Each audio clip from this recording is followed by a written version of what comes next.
Hello, everyone, and welcome back to the Star Wars Stuff Podcast. My name is David. I'm Colin. I'm Brad. I'm Mason. And I'm Josh. And this is where we talk all things Star Wars. And of course, Colin and I just got back from Star Wars Celebration Anaheim 2022. Everyone on the podcast that did go did make it back safely. I'm glad to report, except for one casualty. Oh, yeah. Matt's laptop screen. It did not make it. He was going to be on the podcast, but it did break in air travel. So, yeah, he's not able to join us. But, yeah, we are going to cover a lot of stuff. There is a lot of content for the podcast to cover. And today we're going to talk about the first 3 episodes of Kenobi. So, spoiler alert for that. If you haven't seen those episodes, you might want to just save this podcast for later. Once you do watch those episodes, we're also going to talk about the Andor trailer that Colin and I saw in person, I believe. And we're also going to talk, Josh is actually going to talk about the Jedi Survivor trailer and any news and info he has. So without further ado, let's talk about episode 1, the long-awaited episode 1 of Obi-Wan Kenobi that Colin and I were so fortunate to watch in Anaheim at the world premiere with the cast and crew of the show, including Hayden Christensen, Ewan McGregor. Know how that doesn't come off as bragging. And Rupert Grint. You guys can brag. It's okay. What was the energy of the room like? Oh like my god, bro! It's funny how we were talking about that so recently about how how crazy it would be to have like everyone in the room going nuts for like as if it was like a movie.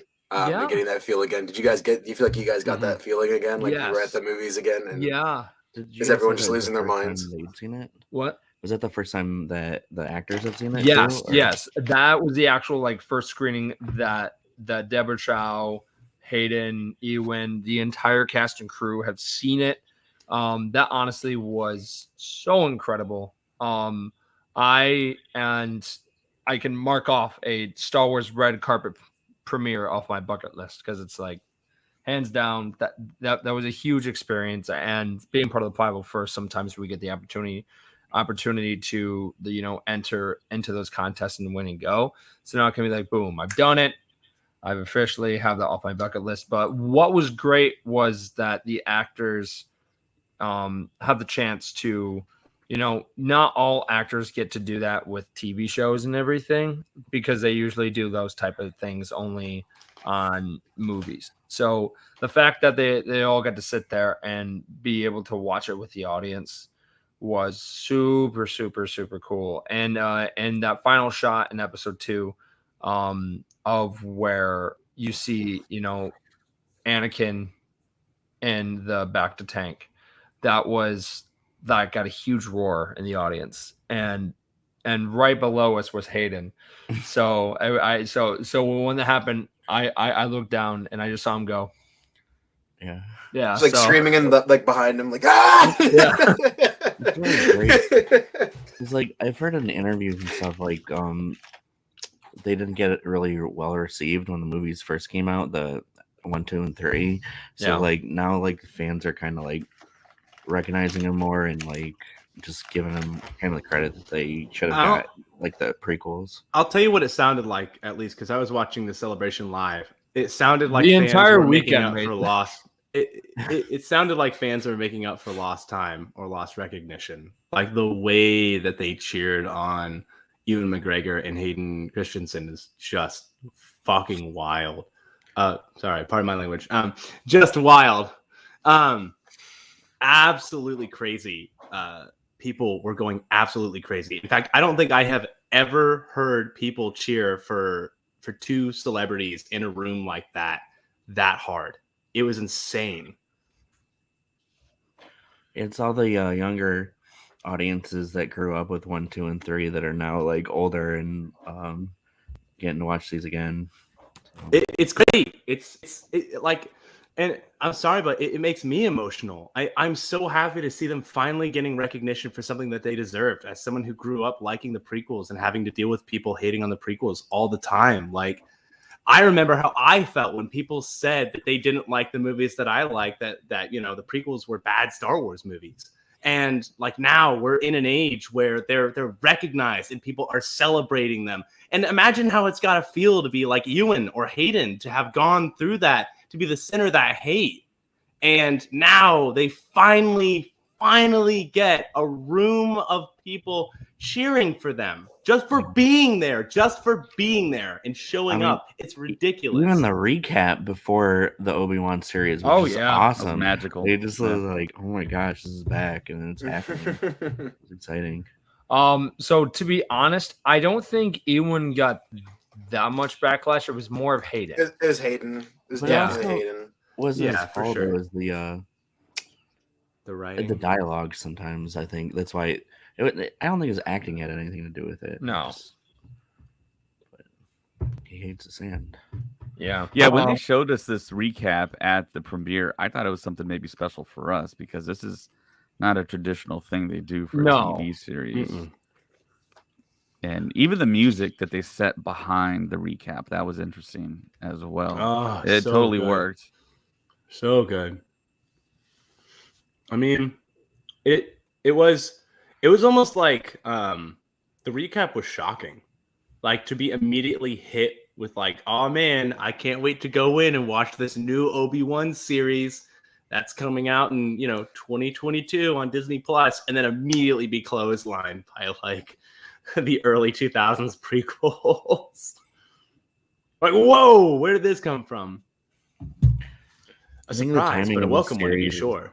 Good too, because I thought I heard an interview where Ian McGregor said that he might not have done this series if it took place, like, if they started filming this right after Revenge of the Sith. So I feel like with the amount of time that they had between this Disney Plus series, it was good. It felt right. It definitely felt right for them to do this series, because again, it's what we've been talking about, where this has been the number one thing that everyone's been wanting, and then it's it's kind of surreal that we finally have it. And that opening scene, I remember at the premiere, the crowd was like, oh no. Yeah, because of as soon as we saw the youngling helmets, I was like, oh no. I was super nervous at first, because I was like, is this gonna take place right as Anakin is in the actual Jedi Council chambers? I was like, are they really gonna go with this? And I was like, no. Did you guys think you're gonna get anything of a Grogu cameo? I thought we were going to get that, actually. I thought there was going to be a little quick cameo, just like you said, Josh, but I don't think we got anything. A lot of people have really examined frame by frame. Oh, yeah, I wouldn't doubt this scene would have been the one that you would have examined for that character. I don't know. I didn't expect it. I don't know. As soon as we got new footage of the temple, I was like, oh, there we go. We're going to have a little cameo, but we never did, which was interesting. Yeah.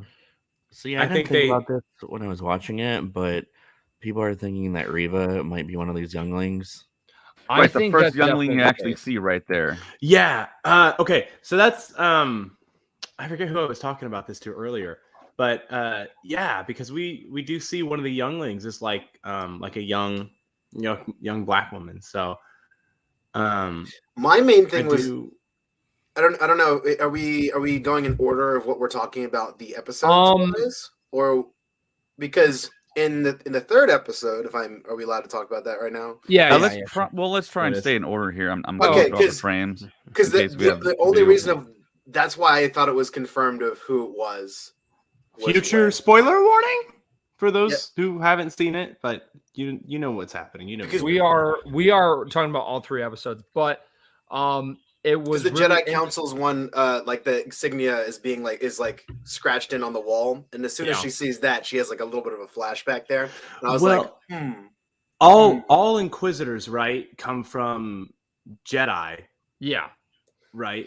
If not most of them. That's some of them are either kind of basically kidnapped and are detected as Force users, and some of them were the younglings from the Jedi Temple that have been tortured to become. But there are different people that were part of the Jedi. For example, the Inquisitor leaned towards more of the dark side after the whole thing happened with Barra Sophie framing Ahsoka. He saw that trial and was like, you know what, I think she's right. I think the Jedi are more corrupted. Can I ask you guys a question with the Inquisitors? If they have this rule of 2 with the Sith, why do they allow the Inquisitors to be around? They're not Sith. Yes. They're technically not Sith. They're not, but they're essentially Force users that have lightsabers. So, like, at any time, like, how do you become a Sith? Like, what do you have to do? You have to earn the title Darth. People who are Darth are considered technical canon Sith, right? So that's like the big distinguisher. Darth Vader, Darth Sidious, Darth Raven, Darth Tyrannus, Darth Jar Jar Binks. They were never. That means you have to stoop to a certain level in the dark side of the Force. Yeah, meaning because Sidious always believed that Anakin was able to surpass him in a level of power already. Before, like, he had been before Mustafar. So is the Grand Inquisitor like the second highest, like, underneath the Sith? Yeah, I would say he's probably he was what they would believe is the strongest of the Inquisitors, but that's still, in their opinion, not even close to where they need to be. Yeah, he would probably runner up, need a lot more training. I'm curious to see who would win in a fight between, like, you remember the Night Sisters? Like a really powerful Night Sister and the Grand Inquisitor. I'm very curious where the power scale ends and begins for that kind of stuff. Yeah.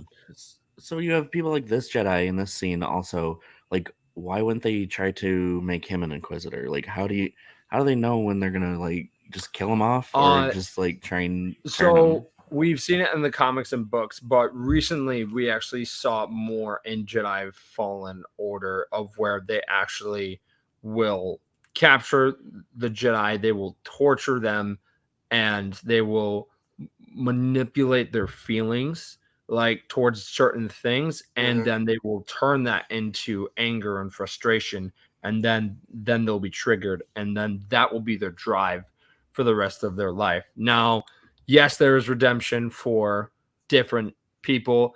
I think the character Reva, she has a lot of mixed reviews from people right now.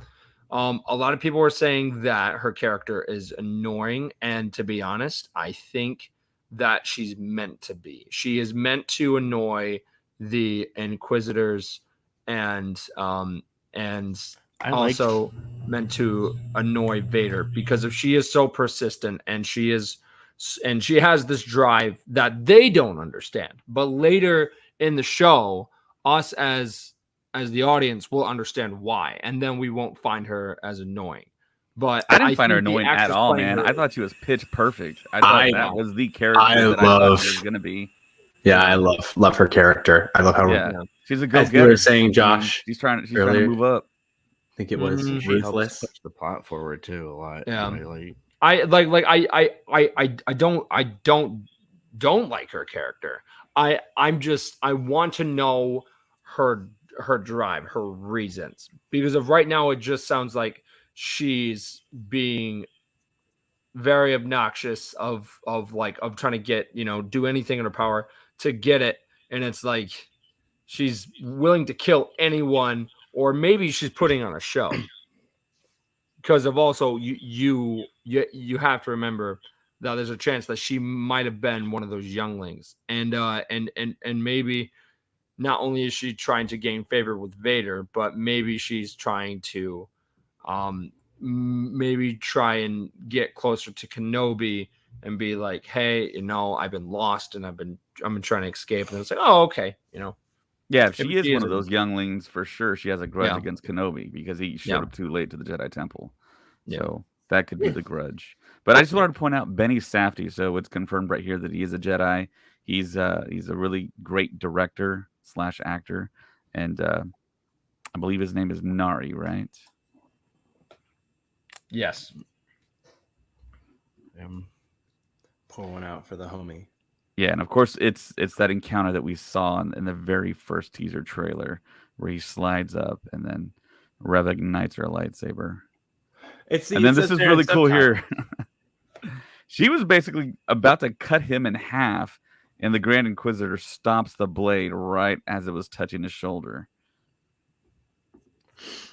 It like bringing up what you said earlier, Brad. It said right there, like right in the subtitles for a minute, prepare him for the interrogation. So, I mean, but I think that was in the context of trying to find other Jedi, right? Or find Kenobi? Or do you think that was interpreted as prepare him for an interrogation to break him? The scene made me believe that they're looking for Obi-Wan. I totally fell for that when the knife stopped right in the guy's face. I thought that Reva did that. And then it like panned over to the other guy who's with the Jedi. Yeah, Benny Safdie. That was a cool scene. But it's very good. In this shot right here, I thought this was bones at first. Not until recently. That's the creature they're pulling the meat from. It's like one of those flying whales. It's not one of the ones we've seen before, but it looks like it's like one of those big whales. But it looks like it's more crate dragon-esque, and it like swims through the sand. Apparently, I thought it was a skeleton too, which is why I was really confused why they were pulling good meat from the carcass of a creature that was like millions of years old. Well, I thought they were just using it for like a big shade from the two suns. I think it's so Obi-Wan cool Kenobi became a meat packer on Tatooine. You know what that reminds me of? That reminds me of the little manta ray creatures that we get to see in on Camino. On Camino. Yeah. Yeah. I know what you're talking about. Yeah, the flying whales. Meeting like this. So cool. Also, very reminiscent of Rey as well. And The Force Awakens, especially when the guy only gets the half portions. I was waiting for a joke from them, like just 1/2 portion or something like that. We also get to see the Obi-Wan Kenobi Jedi Master get bullied by probably the lowest scum of the earth, a corrupt meat dealer.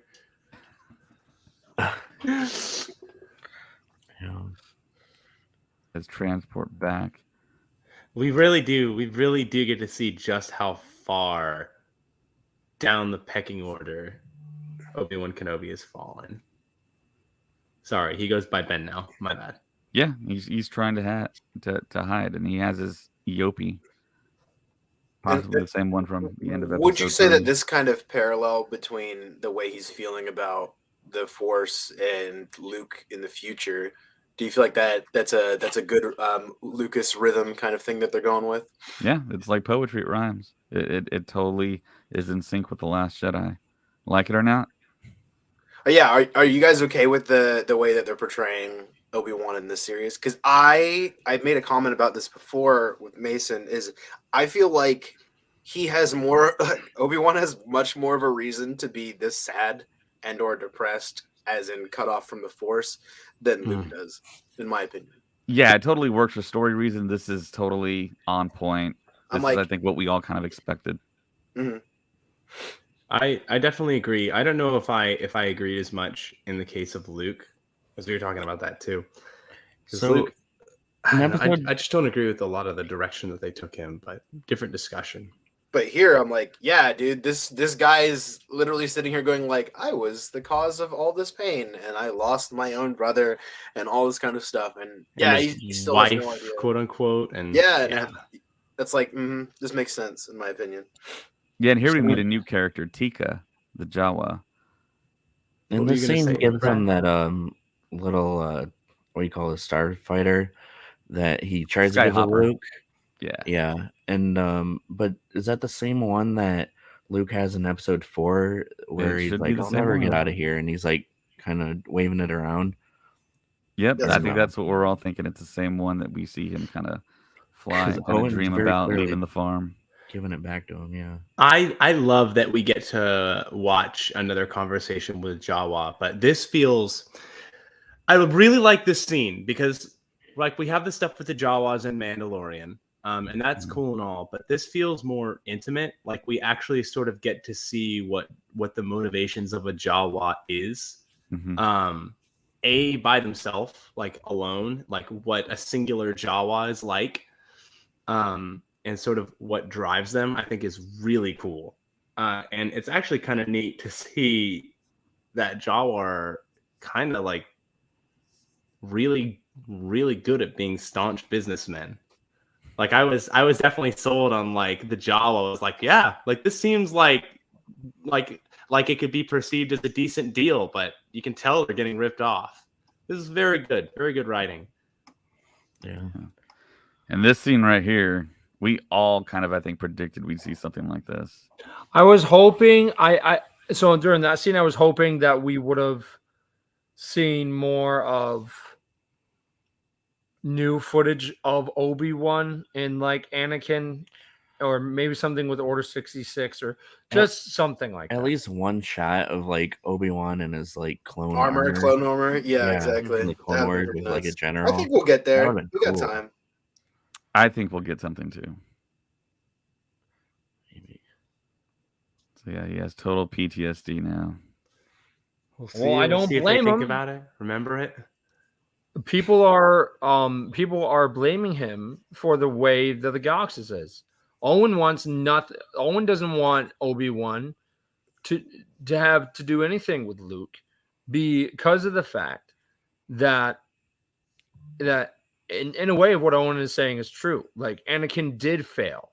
He and something else as well is that Obi-Wan did know the relationship of Padme and Anakin. He could have reported that entire situation the entire time. He chose not to because he was betraying the Jedi Fallen Order at the same time by letting his apprentice fall down that path. Obi-Wan let that happen. Anakin has most of the blame, but a student is only good as his master. He goes by his teachings. We see that through the Clone Wars when Anakin and Obi-Wan talk about Satine. Except Obi-Wan did not, he did not end up going down that path with Satine. But then you find out later that he always loved her, which again, that's against the Jedi code. So he was kind of putting Anakin in his shoes and was being like, okay, I know what's going on.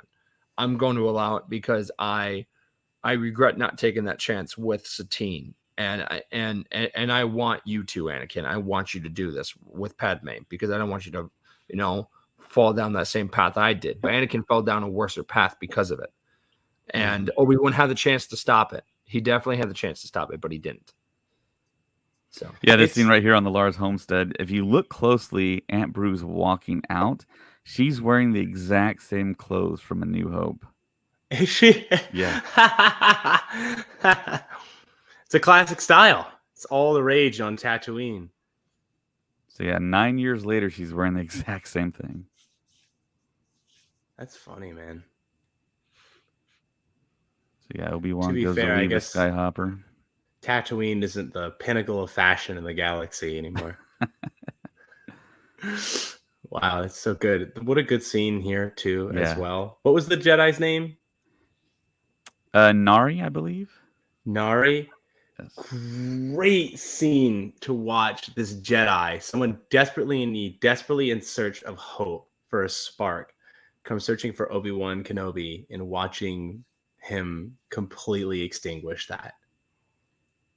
The utter feeling of hopelessness in this scene is so well captured. So well captured. I mean, I think it would make the Empire blush. Like, God, it's so good to see just how far Obi-Wan has fallen as a character. Yeah, just the heartbreaking nature of the scene. Obi-Wan Kenobi is totally denying his affiliation to the Jedi and claiming that he's Ben. That's not me.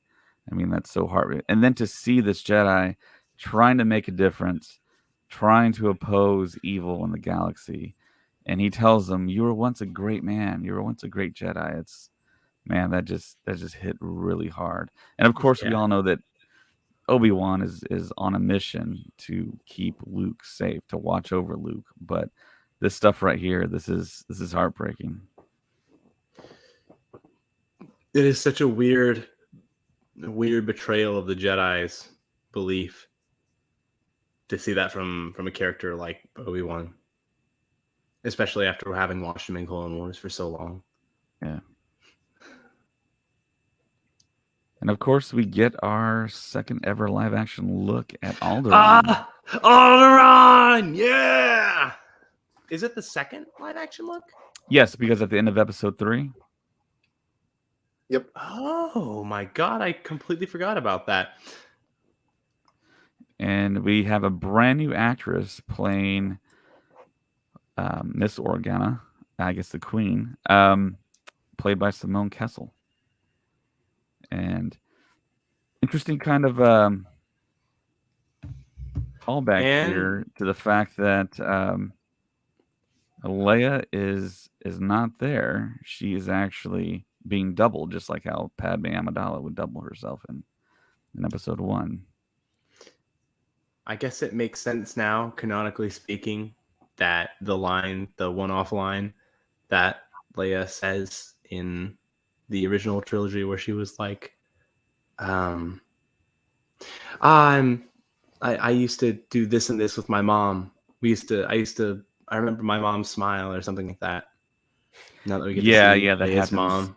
Yeah, that happens in episode 3. I think and I think it happens Something before like that as well. But yeah, I mean, just connecting, having that connective tissue that I so very much love in Star Wars. That's the real advantage that Lucasfilm has of owning the rights to all their stuff and having it all connect with the OT, the prequels, the sequels, so good. Animation. Yeah, I totally agree. I guess I didn't realize Leia was going to be in this series as much as she is. I thought it was going to be mostly on Tatooine with Luke, but that's cool. Yeah, it's funny it was because a bit of a misdirect. Yeah, when you think about it, I mean, everyone was like, when we saw the trailer, we saw Obi-Wan on a different planet, essentially, and everyone was like, what would make him leave Tatooine? What's the only reason that would make him leave Tatooine? And, of course, the other twin. So, like, he was so hesitant to leave the planet, though, but, like, how come he never thought about Leia potentially becoming a Force user? Or was he just basically like, no, I'm supposed to watch the boy, you watch the girl, like, figure it out? You know, like isn't he afraid that they might go after her if they ever found out that she was Vader's daughter? Yeah. I mean, I feel like if I was Obi-Wan, I'd want to protect them both if like somebody asked me to. Yeah, Obi-Wan's assignment was Luke, and then Bail Organa took Leia, and Bail Organa has way more resources than Obi-Wan. It's really cool to see live Bail Organa again. I gotta come out and say it. I love Bail. What a good character. I would like to see more about him and his primary motivations and see who he is as a character, as a politician, as one of the good politicians in like the Star Wars galaxy. Bail is the fact that the same actor, person. Jimmy Smits. Yeah. He came back to play him again, which is awesome. Yeah, I don't know if you guys saw the end.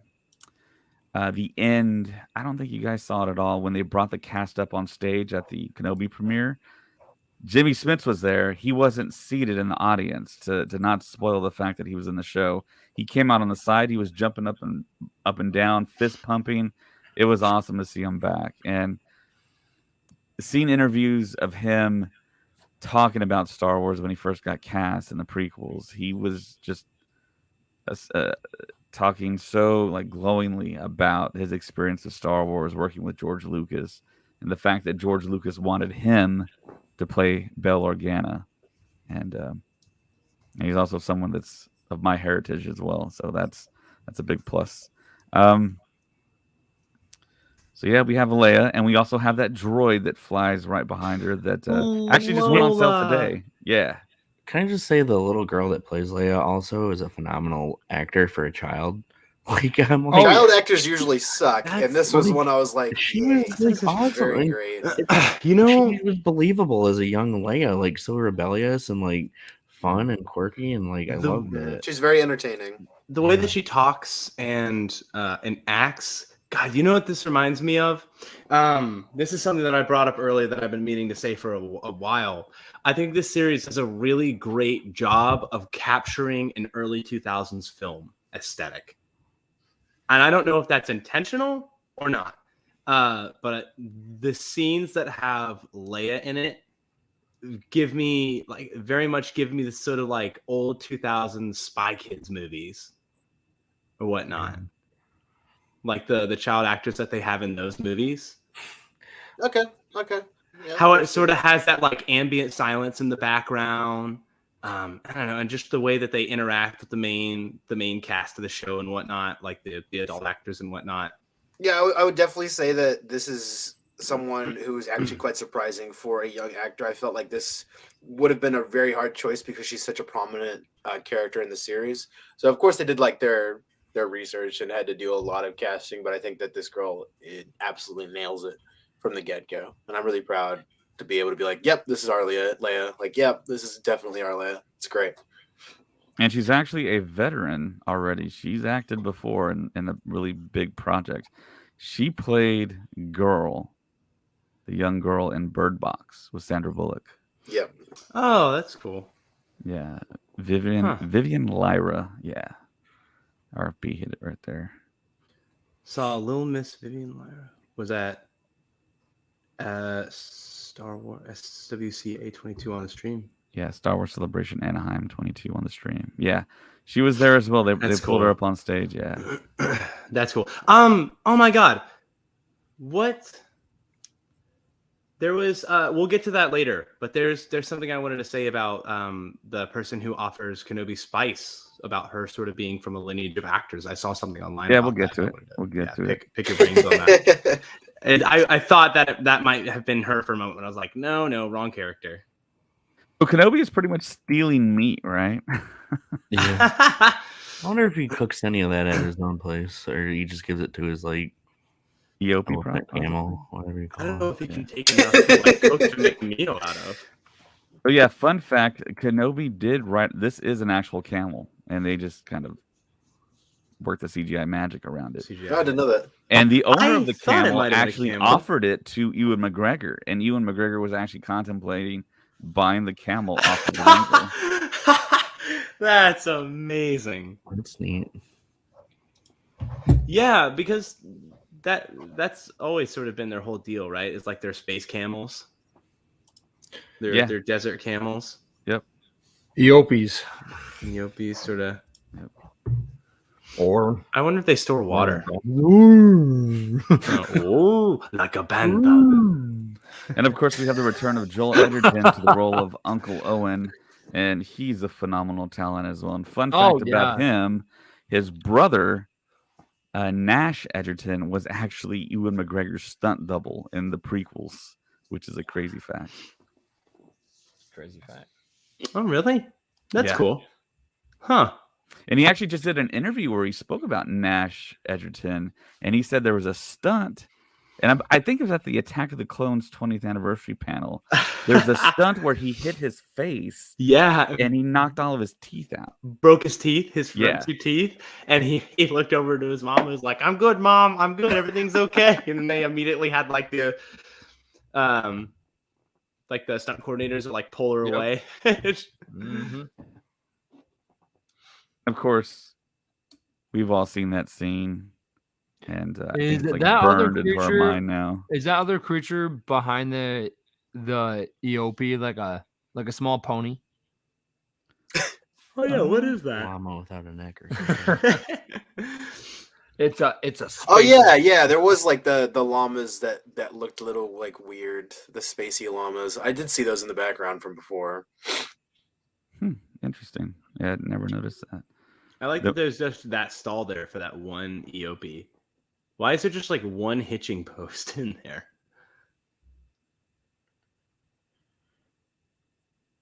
That's weird. No clue. And here we have the fifth brother, Sung Kang. And of course, played by the actor known as Han from the Fast and the Furious franchise.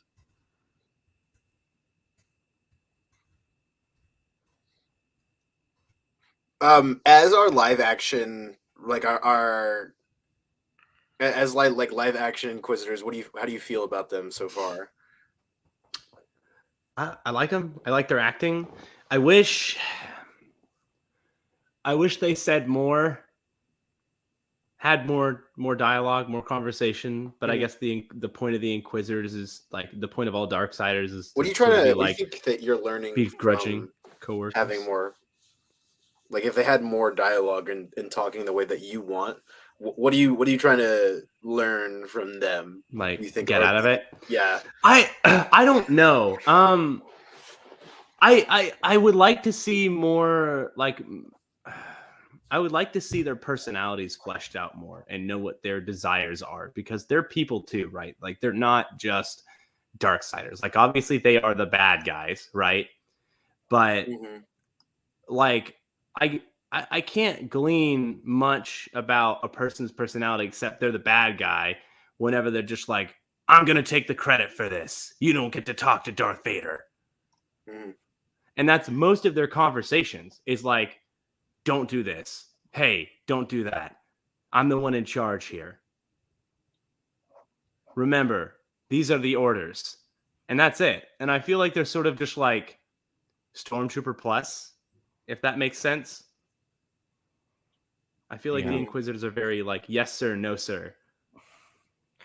The scene coming up, I love how Leia has talked to her cousin, or rather, like it just makes her seem really smart and like snarky with like, oh, well, then I shouldn't be talking to you, a lower life form. Like, oh.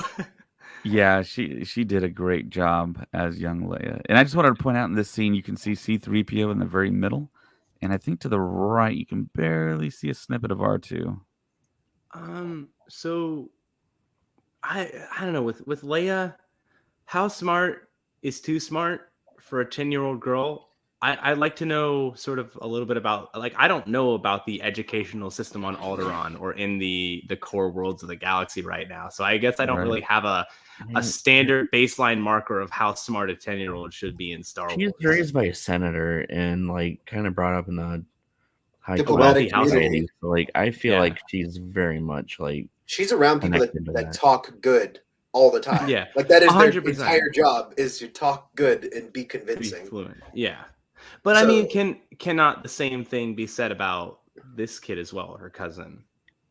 Right. I mean, it just depends on how you raise them, because obviously he's just repeating what his dad's saying. But very true, yeah. I mean, yeah, it's really cool seeing how she talks. Like I was like, and it's definitely a subversion of what we thought was going to be said back to that kind of thing. You like just immediately think that she's going to be bullied, and then she doesn't take it. And I was like, wow, this is really cool. It's fun. It's really fun. And then it's like that's such a Leia thing to have happen. I mean, she's definitely very young, but I still find it very believable for her character. Okay, well, I will agree with that. Then I secede my argument. Yeah, you guys have never come across the kids that age that have like an extremely large vocabulary and are talking to like adults in a way. I've encountered some kids like that, and it is kind of like unsettling in a way. Attention. Yeah, I've never paid attention. Yeah. I think the message of what she said was good too. I think that came off really well. Like that's actually like, you know, a thing that happens. I love that psychological breakdown of him in that instant. Yeah, I really like the dialogue in this next scene where the father like tells her to apologize and how she said she's not an Organa because of what her cousin told her, and I just felt like that was a really nice exchange between the two characters. The dad talk from Bale. Yeah, and I love this shot right here. Such an awesome shot. Oh my god, Alderaan is so beautiful. I'm so happy we get to see more of it. Yeah. Because we don't know a lot about Alderaan, and it's like the primary point of A New Hope. Like Alderaan is like the primary planet that like it's that tragedy is centered around. Yeah, they could very easily name a Disney Plus show Alderaan and just what the goings on of that planet are. I think he did that for every planet. He I also like the throwback to Rebels where because of Bale mentioned that he wanted to go hunt the creatures called Purgles, which that's Purgles. like a, throw back to Rebels. So I was like, oh, cool. I thought it was very funny how it was like the Purgle is my favorite animal. Also, what's on the back of this guy's head? Is he like one of those like Reaver people from? Yeah, he's a mod. I don't know. Mod. But yeah, the whole time. All the way from Tatooine. Oh God. The whole time we were seeing the back of Flea's head in these trailers, and we never knew it. We get like. It's like just around the corner on set is like one of the like bright yellow mopeds. This scene kind of took me out of it a hair because like the guys that are like have you ever tried to chase a trees 10-year-old and tripping over stuff, I was kind of like, I don't know, I felt like they could have caught her, but like I get it, it's just a story, but User says they're kind of clumsy. Bill telling Leia she's a true Organa is a perfect setup for Leia passing on the legacy to Rey Skywalker in the same way. Yeah. Okay. I mean, that's kind of stretching it, but yeah, sure.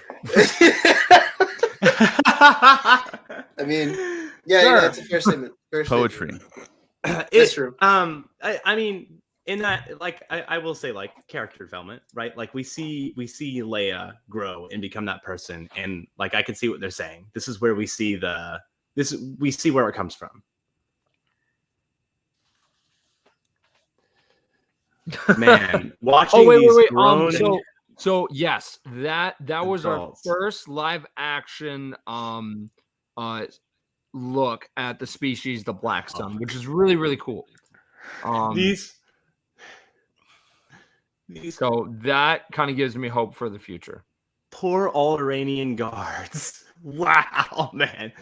Rip my man in the purple helmet. I feel so bad. He walks on screen for 5 seconds and gets smoked by one of these criminals. The actor was like, "Oh man, I'm in Star Wars." Yeah. He's like, "Oh man, I'm in Star Wars. This is my awesome big break." And then all of a sudden, he walks up and he's like, "All right, so you walk up here, and then you get shot in the face." And you're like, "Darn, great, okay, amazing performance by the actor. I will say, good run. Oh no! Look at that, hauling it and then down, smoked. Good fall. He did get shot by Flea though, so perfect. That.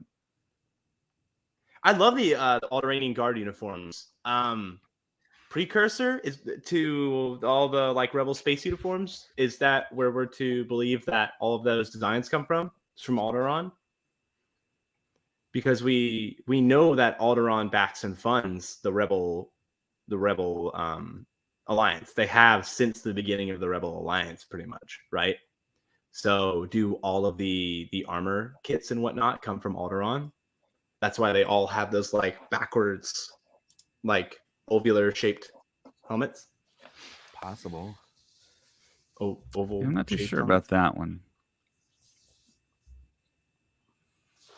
Because look at that. Look at that uniform. Look at the helmet that he's wearing. Yeah, well, I mean, all of the kind of Rebel light side allegiances have similar looking helmets and wardrobes. So I mean, I don't know where the like genesis is of the style. Maybe that's a question we can ask Rey. She might know. Yeah, see that helmet, almost exactly the same, just a different color. Yeah. Cool though. I love the outfits.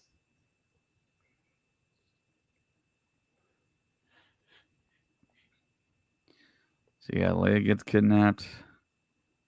Organa submits a plea for Obi-Wan to help.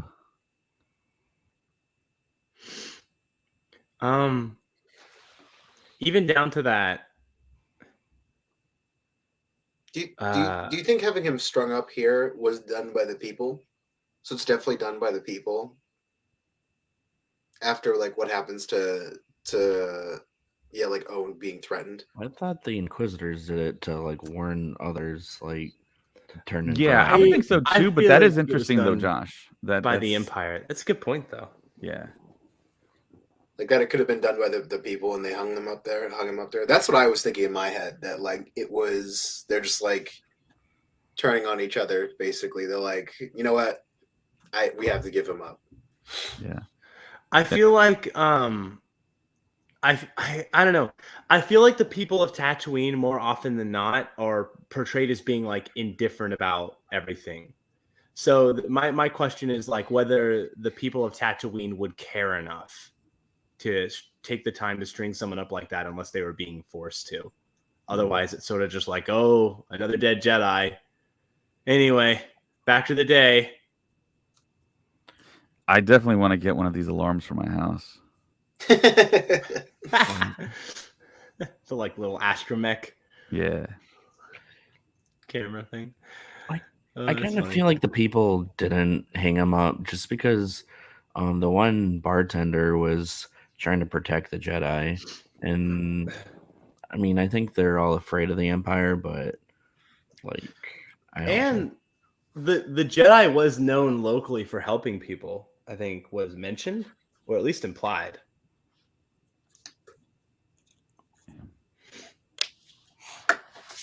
So yeah, no marker, no nothing. But Obi-Wan knows where to find the lightsabers he buried. Yeah, that was funny. There is maybe a chance he probably had a tracker on there, or maybe just felt them. Something I would love to see, because all right, so here's my prediction for episode 4 is that episode 4 will be more of a flashback episode where we'll see like different flashbacks of what has happened from that point from episode 3 to the 10-year gap, like, and then to the Obi-Wan Kenobi series. Like I think we'll definitely see, probably see Obi-Wan like get to that point of where he's not as hopeful. He's not as hopeful as we see him in A New Hope. He is so broken. Obi-Wan at this point is very, very broken, and he's very easily triggered. And that's something I was hoping that we would see Obi-Wan deal with. And I think if we have more flashbacks of him dealing with it, and then of him, kind of going back and forth of seeing himself in the Clone Wars and everything, I think that will help us cope and understand Obi-Wan more. I like the show because it helps us understand Obi-Wan, like, of the character more. And now when we go back and watch the prequels and we watch A New Hope and Empire and Return of the Jedi and learn all about these characters, I think we definitely will fall in love with the character all over again. And now that we know more information about him. So we had a couple of comments really quick. Ray mentioned that each planetary defense planet or dignitary system is going to have a unique uniform for their guard. This is very different from the Naboo guard style. This style is very similar to the style seen in A New Hope because it's a ship from Alderaan. Those aren't necessarily resistance fighters as we see some later in the movie, and they have different outfits. No, I don't think that they were necessarily resistant fighters or anything like that. Like, I'm not trying to connect them directly to the resistance right now, but I wonder if that battle armor comes from Naboo. Like all the classic space battle armor that we see is made on, I'm sorry, not from Naboo, is made on Alderaan. So in this scene, we see that he still has Anakin's lightsaber. Do you think he takes that with him or he reburies it? I think he definitely takes it back with him. I think that because when he gets captured in the next episode, like, they just take his out and they don't see another lightsaber. Oh no. I'm not talking about actually taking it with him. I'm talking about he probably took both of them out. Oh. He just doesn't carry Anakin's with him. Or he left it in the box, and then at the end of the show he goes back, he takes it and he puts it in his chest. That we've seen in New Hope. Probably. Yeah. All right. So here's Ray's comment. Each planet. And by the way, that comment before where I said that I think that's a stretch. That was actually Ray, because if she actually sent me a text saying, "Screw you, Colin. It's not a stretch."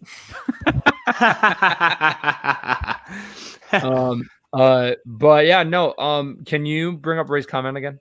I read it. Okay. He's putting it, and it's gonna have a unique uniform for the guard. I was talking more about the uniform design of like. Yeah, so Mason, you're really talking about the genesis of the style of the costume, right? Style of the armor, right? So how we see the very first shots of A New Hope, where Darth Vader's like coming into the hallway, and we see the first Rebel soldiers with their blaster rifles that have that like oval shaped helmet. That is the exact helmet that those Alderaanian guards are using. So I wonder if that helmet or that armor that they use is manufactured in or on Alderaan, which would make sense because almost all of the ships in the early Rebel Alliance came from Alderaan, which is kind of neat, I think. And then there were a couple of comments. I believe Royal Farm Boy posted one that was like, they found the lightsabers using the Force, and I wanted to talk about that. Obi's connection to the Kyber crystal, but is Obi-Wan so disconnected from the Force right now that he would be able to use the Force to find it? Yeah, I don't think he's completely cut off, but I think he's really trying to fight it in a way because I mean he's so used to being one Vader with the Force. Find him easier. Well, he doesn't know Vader exists, but like any of the Inquisitors, if he's more connected to the Force, they can find him easier. Yeah, that is a good point, right? Would like looking sort of into a deep dive of how the Force works, if he were to open up even that connection to the crystals, would he take that risk of being found?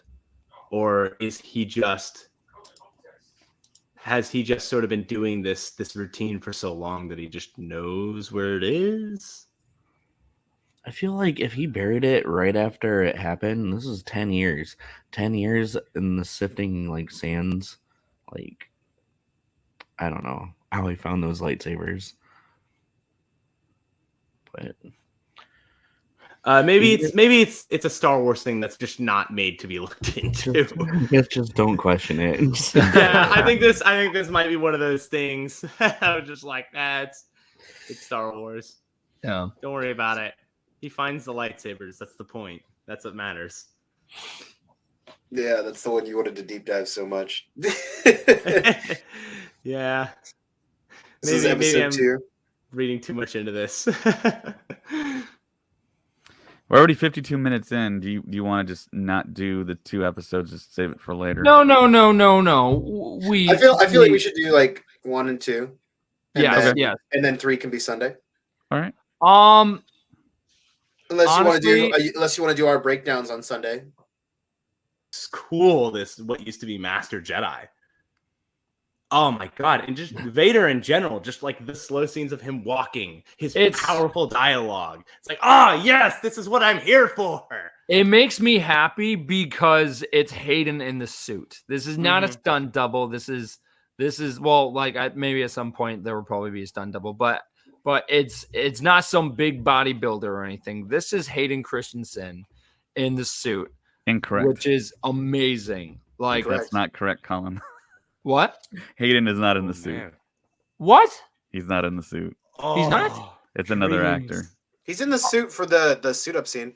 It's sort of like a Pedro Pascal Mandalorian type thing. He's sometimes in the suit, but with the action, I think it's actually like a stunt actor in the suit. Disappointment. Okay, well, at some point he's wearing the suit, right? When Hayden says this is going to be cool. All right, thank you. At some point he's wearing the suit. It's cool to me. Doesn't sound like it's cool to you, but it's cool to me. Colin, I've got good news for you again, though. It's actually Max Rebo that's the extra yes! actor. It's Max Rebo in the suit. I cannot believe that Max is in the suit. But you know what? He pulled it off on the day he was called in. Working out. Yeah. So yeah, this is Qui-Gon Jinn right here telling Obi-Wan he's alive. Yeah. Did you enjoy this scene? Yes. Yeah, I thoroughly enjoyed it. Man. I love. I saw that at 2 o'clock in the morning. Favorite of the series, like so far. I really like the cord coming out of his back. I was like, oh, look at that. Look at that. Oh man, little stumpy man. Wait. Are you saying that Qui-Gon was telling Obi-Wan that he's alive? Because I remember that scene. It was Reva, just because of Reva and Samsung was Obi-Wan. Here's my question: was it Qui-Gon or was it the Force, just in general, reaching out to Obi-Wan? Hang on, that's sort of what I got off of it. It was like, Qui-Gon's not here. Qui-Gon's not here to help you. Because I was going to say Qui-Gon never said that, or everyone would be talking about this. Qui-Gon's not going to. Yeah, you're right, Colin. It's Rebel. The Force is your only. Because I remember he was. Yeah, because I was going to say if that was true, everyone would be saying Qui-Gon had a new line. No, he's thinking about what Qui-Gon said. If it was. But he's reaching out to Qui-Gon. That is like 100%. That is going to be it's a Chekhov's gun for the series. He's going to pop up at the end. In every episode so far. Like, you can't tease it that hard and not have it happen. Yeah, it's a Chekhov's gun of the series. Like, it's been seen. It has to be paid off at the end. Wow, putting the suit together, so cool. Obi-Wan will end up like just being. He will be mortified and everything, and all hope will be lost. And all of a sudden, Qui-Gon Jinn will talk to him, and he'll be like, "Okay, you know what? Everything's fine. Everything's great. I'm a Jedi Master. All right. I'm gonna do this right." He'll get up. It'll be like Rocky. He'll come back in. He will kick some ass. He's gonna be like, "Oh yeah, I got my mojo, baby." Then he loses to Darth Vader, and then the chick is like, "I'm gonna turn to the good side now," and then she tries to fight Vader. A lot of people are making that right, and then getting Obi-Wan out of the place. I don't know. I don't think it's too far fetched to just see Obi-Wan is like gonna slay her, just like take her down. Also, I don't think Obi-Wan would though. I love the scene of him in his throne. This is so sick. I don't know if he'll have a choice. The castle though, the castle looks amazing. I never thought I would ever see it again. Vader in the throne. From Rogue One, and I love that the planet Nur, of where we actually see all of the Inquisitors on, is like right next to Mustafar. I think that's amazing. Cool. So cool. So, did anyone have the thought when Obi-Wan got to this planet? Arizona. Okay. Yeah. Sure. Nevada. Did anyone hear the music and think, "Oh my gosh, he is going to Ryloth"? No one. Okay. Why? My question is, why would he go to Ryloth? Well, because maybe he had encounters with the Syndulla family. I don't know. Mole Man. I believe he's voiced by Zach Braff. Potentially. Can we go back to the shot, David, of where we see him walking with Leia, and then he like kind of freezes, and he is seeing like a ghost image of Anakin in his robes, because I think it's definitely a sneak peek of Obi-Wan dealing with the PTSD. Yeah. In episode 4, I think Obi-Wan will be laying there with his burns and everything, and just trying to like kind of get out of that funk and like kind of deal with his demons. And I think that he will come back, and by the end of the series, I think the goal is to make him look more confident and more in that hopeful phase that Alec Guinness's Obi-Wan was in. Because right now he's so broken, and it's like, how on earth does like Obi-Wan jump from that? All right, pause it right there. Right there, pause. Okay. I freaked out when I saw this. I never thought I would ever see Hayden as Anakin again. I can't wait until we actually get the flashbacks, because I know we will. There's no way that's going to be the only time that we see Hayden as Anakin.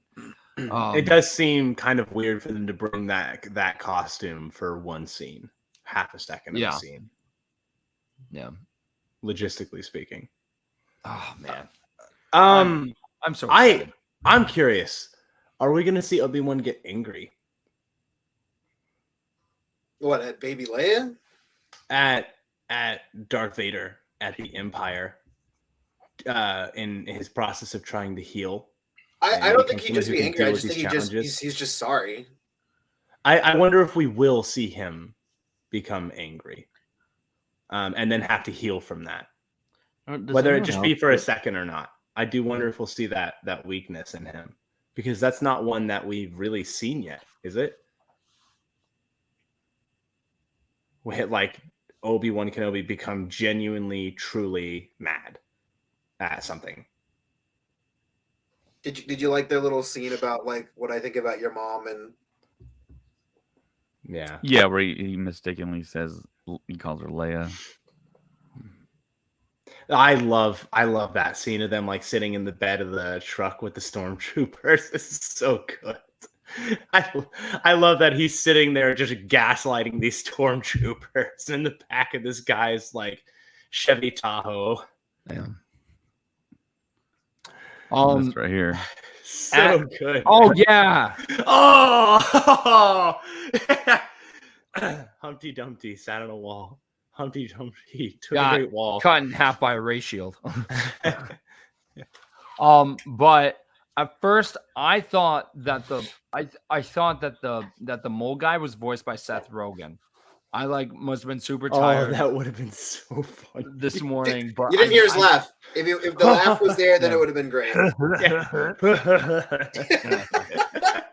So good. I did like the truck driver. You know, I'm gonna say something funny. I'm not gonna say anything else beyond this. But when I lived in Ohio and I had to go out to the country sometimes because me and my dad used to go hunting, I knew people who were exactly like the guy who drove that truck. I knew people who were exactly like the guy who drove that truck. It brought back somebody good. Yeah, that's a lot of people in the Midwest. And no, Liam, I'm not really disappointed. We got enough of that in Boba. Yeah. I don't want it to happen in every episode. I was hoping it wouldn't. I like if it's one episode based, like seriously, like it's just in one episode, and that's what the main episode is Obi-Wan dealing with demons and just different flashbacks from the Clone Wars and you know earlier in his life. I'm 100% fine with that, but I don't want it to be jumping through timelines like Book of Boba was, because of the normal fan was super confused during the Book of Boba, because it was like, wait, he was just like missing his eyebrows and he looked really bad in this one scene, but in the next scene he has his eyebrows and he's got all of his armor. Like, I'm so confused. so I think if we get flashbacks and like just one episode, I'll be totally fine with it. I don't want the rest of the episodes of like Obi-Wan just kind of dealing with a trauma in his life and just kind of freezing in battle or freezing in the moment, thinking about it and being like, and they're like, hello, Obi-Wan, are you home? And he's like, oh, I'm sorry. I was just thinking of this one time where Anakin and I were just having a laugh, like, about how great blue milk is over green milk or something. And then I'll be like, oh, ha, ha, ha, funny. Anyways, we have stormtroopers chasing us. We need to go. Like, I don't want anything like that. Like, I like, honestly, this is the perfect state that Obi-Wan is in at the end of this, because he's burnt. He will probably go into into a lot of pain, which will kind of put him into a coma. And it's like, boom, makes sense. Totally fine. I'm okay with it. One episode, move on. James is asking if we're going to see Yoda. Oh, yeah. And I was talking to you about this a little bit before we started. And the Revenge of the Sith, Yoda says to Obi-Wan, I'll train you how to communicate with your old master. So I was like, are we going to see Yoda in the series? About that. Good callback.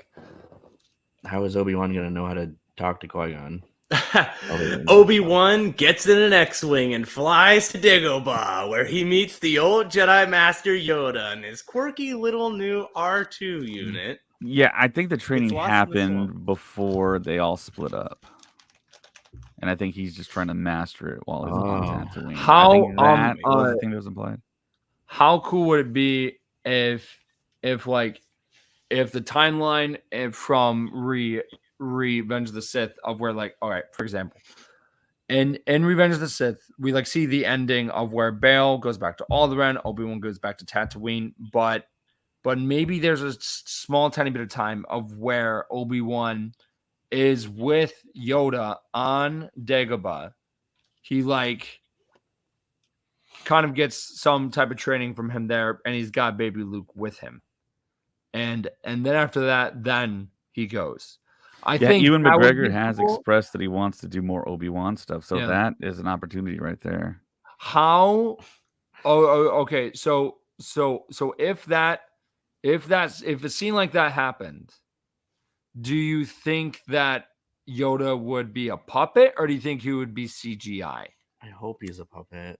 They have the Last Jedi puppet on standby. Right, I know, but it would be weird if it's like directly after the events. Probably a mix, like how they did stuff, like how they were talking about the behind the scenes stuff that they did in Mandalorian, like where Grogu was like they had a puppet of Grogu, I believe they had a physical model, and then they also did CG stuff, and then they would just bait and switch them out.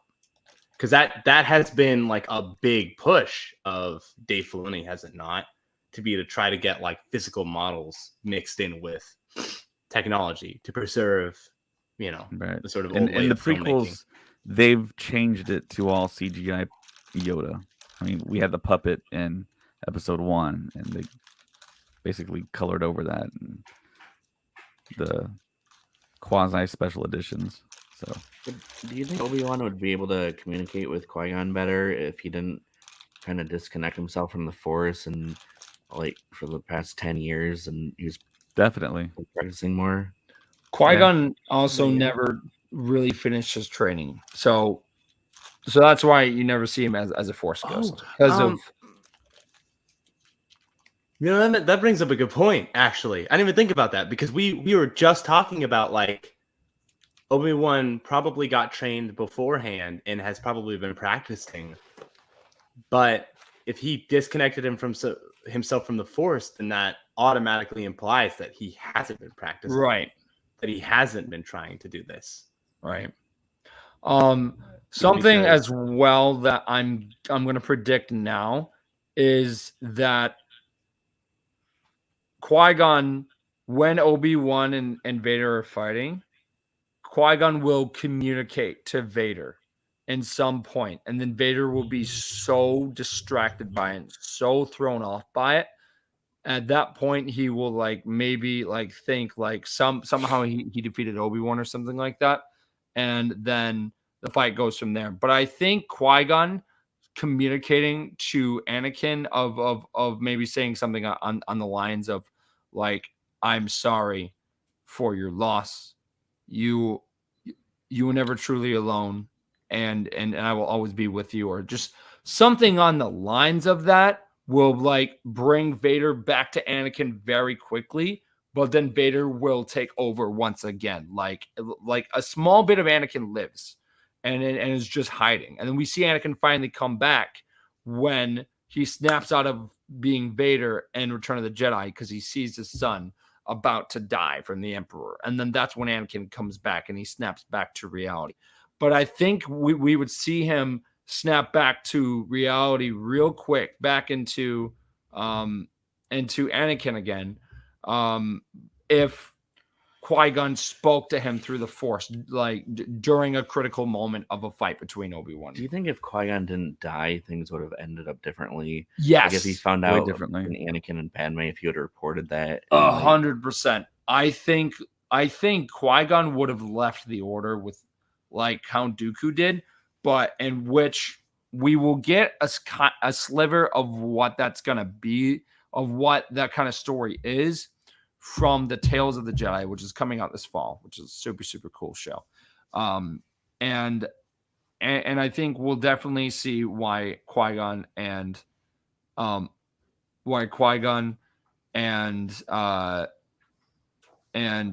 Dooku have very similar thoughts on things. Because of that's why Qui-Gon was never on the Jedi Council officially, was because of he thought very similar to how Count Dooku thought.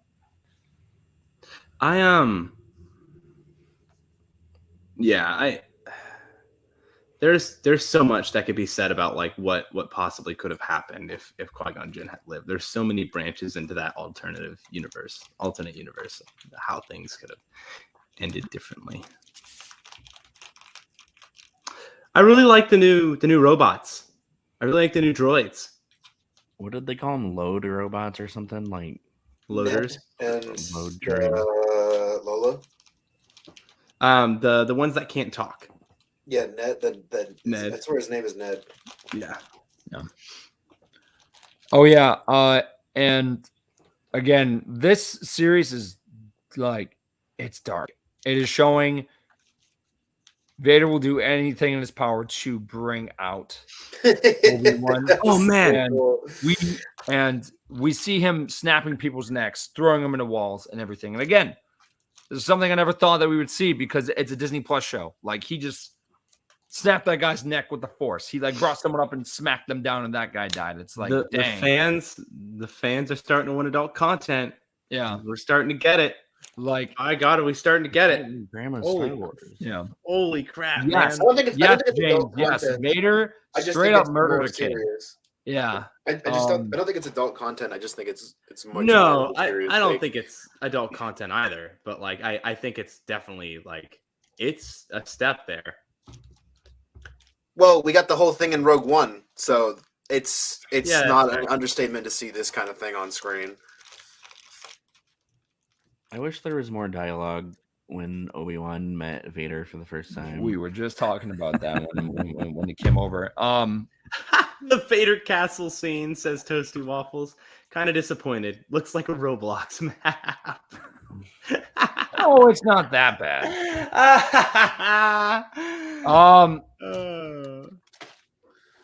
Wasn't the first time though. When did he meet him? It wasn't. Can you elaborate on that, James? Are you talking about the fight at Mustafar as Vader? Like, I'm confused. I thought this was the first time in 10 years he's because he just found out about him. Yeah. He just found out the last episode that he was still alive. Are you? I think he's talking about it's not the first time Ahsoka? that he killed someone on screen like we saw in Rogue One. I mean, we've seen Vader. Oh, that. I would say that, like, Okay. to watch him blatantly snap someone's neck on camera was pretty brutal. Like, I was shocked. And Well, I he don't totally think- chopped through a guy on the ceiling in Rogue One. We've seen that before. That's Right. Right. I guess that's fair.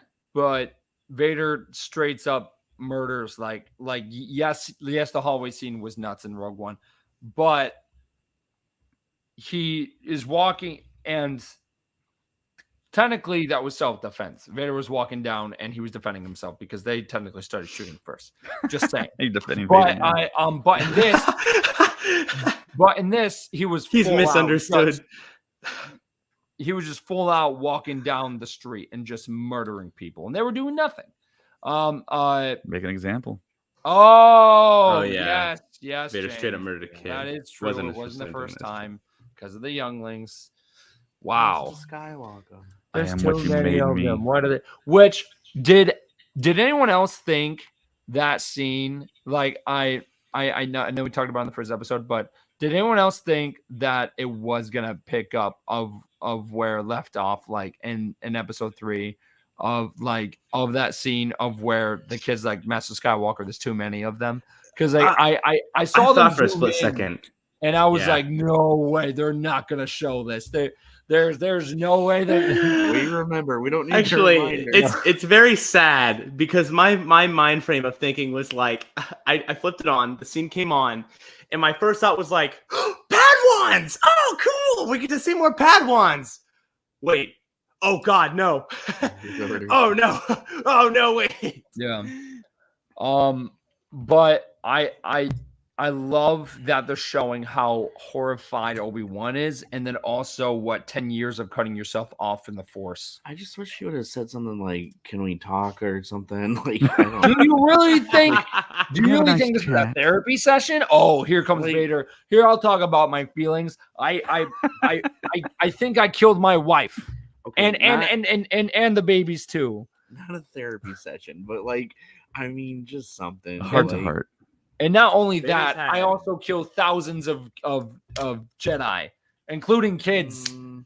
well, Vader has been Yeah. seething on this for 10 years, looking for Vader one is person. not taking so Vader is blaming all of this on Obi-Wan, and he's failing to take responsibility for his own actions. Mm-hmm. The other thing is kind of the end of the episode. Like, doesn't really try harder to Fight go back. after Obi-Wan. Like the fire goes between them, and then like they kind of stop. Like that's what kind of bothered me about this episode too. But when you really think about it, he's wants trying to make torture him. Yeah, he wants to put him through the same like pain he went through. So you you've can't been just kill looking him for right him away. for 10 He won't go years. through any pain. You finally find him, and then you're gonna let like that. I don't know. Because he doesn't have the whole Jedi Order behind him. It's just him. And Vader Yeah, has I the entire definitely think- empire, his Inquisitors, his Stormtroopers, bounty hunters. I mean, I think he was kind of almost like disappointed in the fact that like through his fight, he's just kind of like, wow, I built you up from what I had thought like you would have continued to be, and you're just so much weaker than I thought. I'm going to torture you and then just kind of play with you over time. That's why I thought it was like going to be like his whole, I finally get to have a revenge battle with you. And then he goes, actually, you know what? This revenge battle isn't even worth it at this point.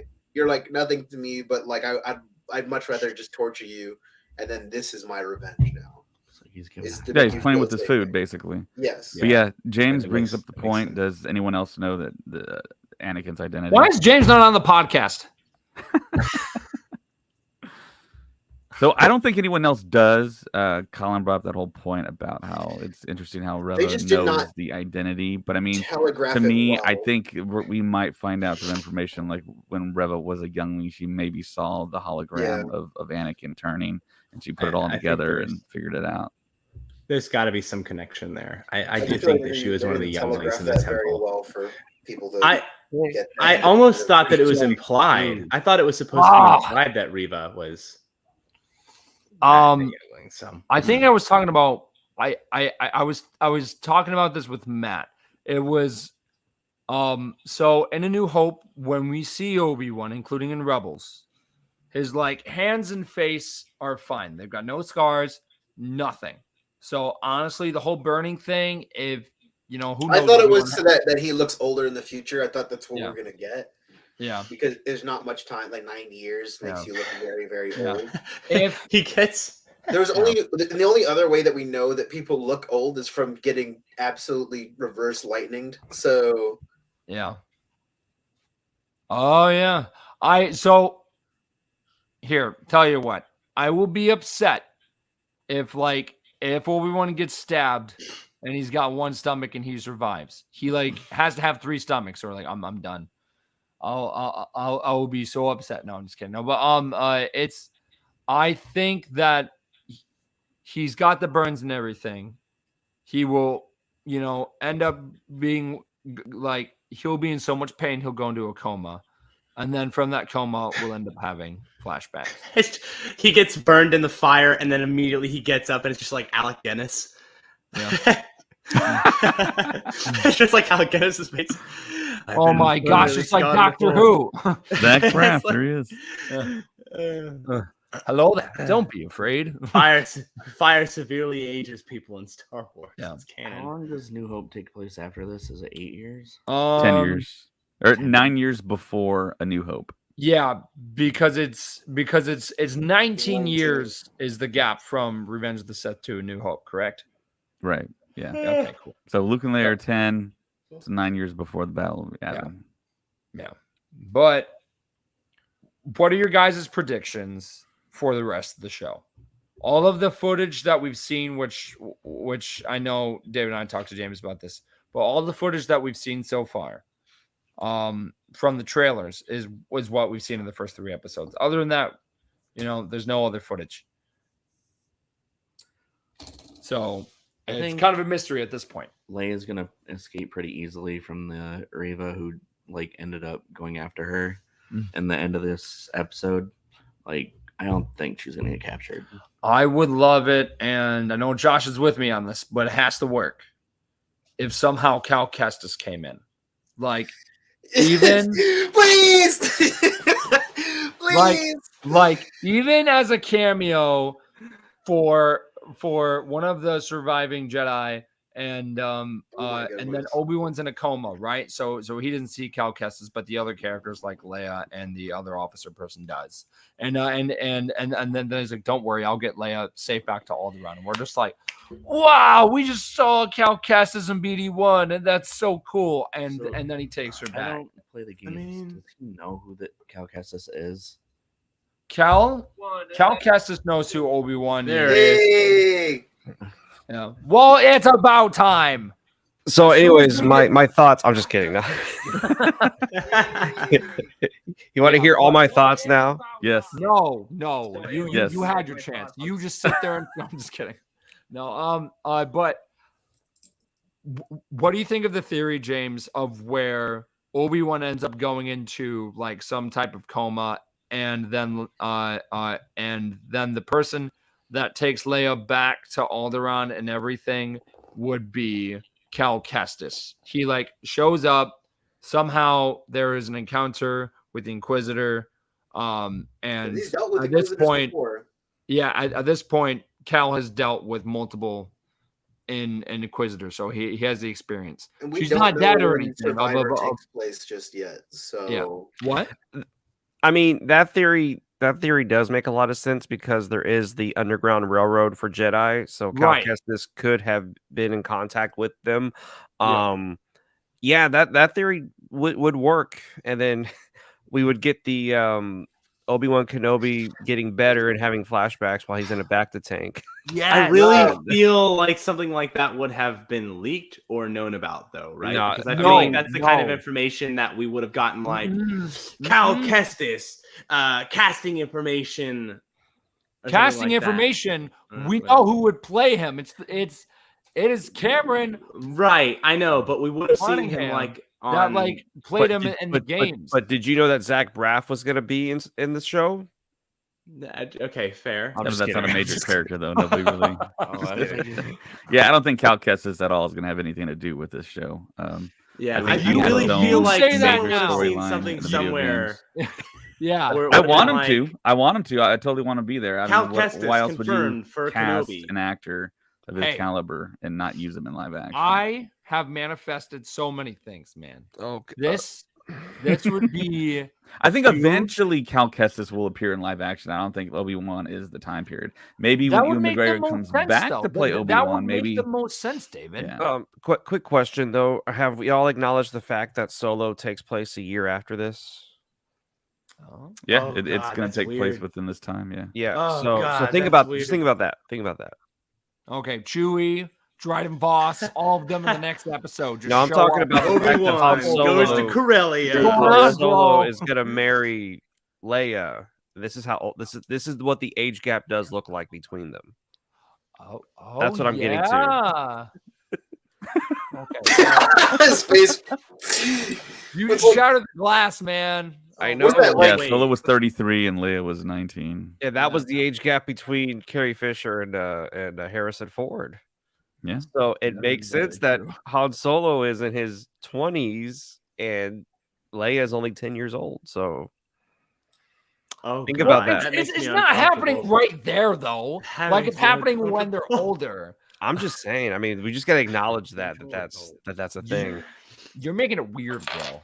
Hey, I'm just stating facts here. I'm just, but I one thing I will say about this last episode that dropped, it was really nice to hear James Earl Jones's voice as Darth Vader, because I was afraid that they were gonna try to do the whole Mark Hamill thing that they did for Luke Skywalker, where they kind of grab. No, I mean, you got to think they touched it up a whole lot. With I know they did. He's 91 years old right now, so I mean, his voice isn't what it used to be, but you could still hear it though. You could still hear good old James Earl Jones in there, and yeah, I thought that was really, really cool that he came back for that. But yeah, this podcast has been going on for an hour and 48 minutes. I'm sorry, I'm like super late. No, that's no problem. Jump in anytime. So we got the Andor trailer up next, and we are going to break that bad boy down here. I'm going to bring it up, share my screen. Bring it up, Mason. Let's go. Mason just left. Oh, here we go, Mason. It's all you. Take it away. He's a force. Take it away, Mason. Wow. As soon as we're all ready for like Mason, he's like, all right. I'm back. So sorry. I had to go blow my nose out really quick. Oh, so good. Bing. Great So start. something Bing that bong. I will bring up about this start. trailer that Mason wanted me to say real quick because he hasn't played the games, which Josh can probably back me up. Is that the song for the game sounds sounds similar Cloning. to the songs that we hear in Jedi Fallen Order. What? By the who? Yeah. As in, like, Ooh. You know what I love about this trailer? It doesn't tell us anything at all. Young Diego Luna. They're so proud of themselves. So fat and satisfied. They're so proud of themselves. So Gap fat hoodies and Star Wars confirmed. I'm not gonna lie. I Minority thought Report. Mason was doing Love that the Willy voice. Wonka elevators. Love the Wonka elevators. It does look like Mon Minority Report. Mothma. Young Mon Mothma, yes. We see a huge design shift in this movie that I can't wait to talk about. Guard. Skarsgård actually in Star Wars. coming forward. That was young. That was young Cassian. People There's are the Senate. standing up. Clone. I know Hunter and Christian. That's what a reckoning sounds like. Great line.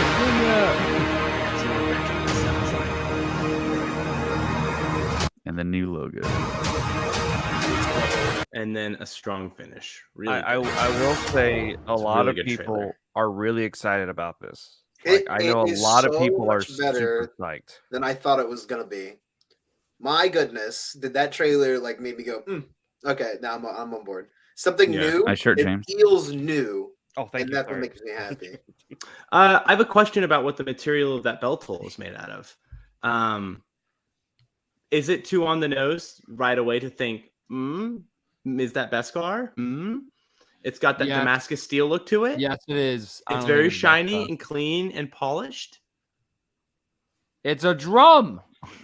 I don't think that it is Beskar. I'm not calling that, but I do think. Okay. So that's cloning I going wouldn't be on surprised. in that lab. Is that what we're all thinking?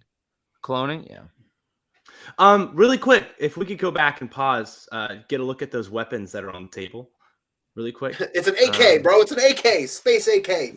Yeah. I was gonna say we're seeing wait. huge design shift. Space AK. Bro.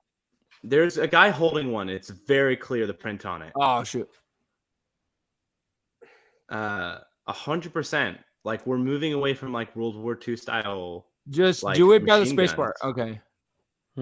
Oh Those shoot! Yeah, I see it. Okay, modern sure. firearms. Those are AKs. Those are AK-47s and AK-74s. Well, that also dates back to Or what AKMs, the original blasters from A New Hope were, which they were just old World War II weapons turned into. Right, but what I mean modified. for this is like this. I believe this not only like I believe it has bigger implications about the tone of the movie. The fact that they switched away from what they're using as standard blaster rifles in Star Wars. Like the design of these are definitely something that's going to be a little grittier. Yeah, I believe like this immediately blaster shot a bullet. There are some blasters that actually shoot real bullets. Slug throwers. Yeah.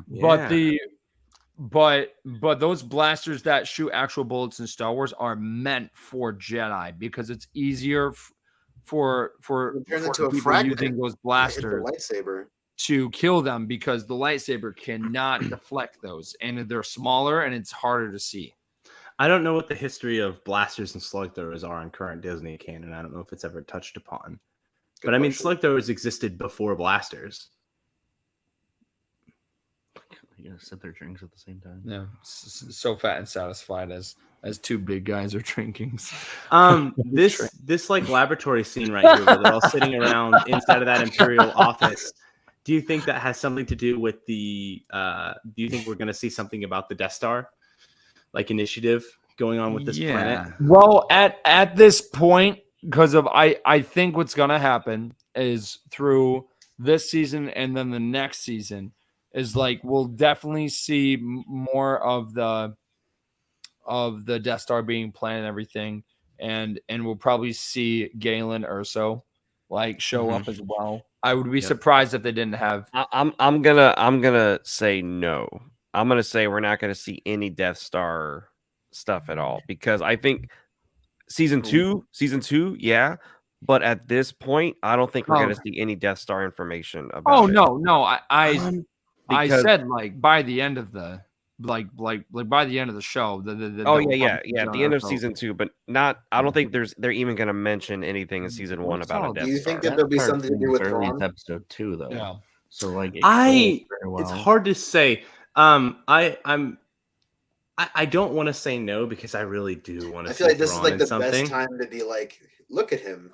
He is here. This is the Thrawn. This is where he's at in the galaxy right now. I can see that. I don't know. Coruscant. More Coruscant, bro. At this point. I want so much more Coruscant. Look at that. I love that planet. And I'm mad that I never made it into the sequels. That scene where he's standing there in front of the forest, that's such a good shot. Yeah, this could be the same planet where we see Han Solo dropped into his first battle in Solo. Yeah. That kind of mud planet where Chewie was. I like the costume design right off the rip too. Does he have a sword? Looks a lot like Beckett. I believe it's like a cane. Stick. Yeah. Okay. Soon enough, these days will end. Luthen. I like that the subtitles actually give us their names, so we have some names for these characters.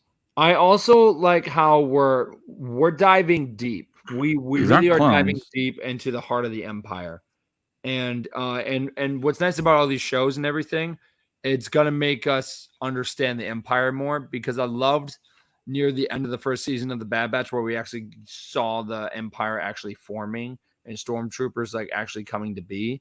I think that was super, super cool. So I love the fact that now we get to see it in live action and we get to see that process more. And you can already tell that this show will have time jumps because there's clones in this. There are clones in this.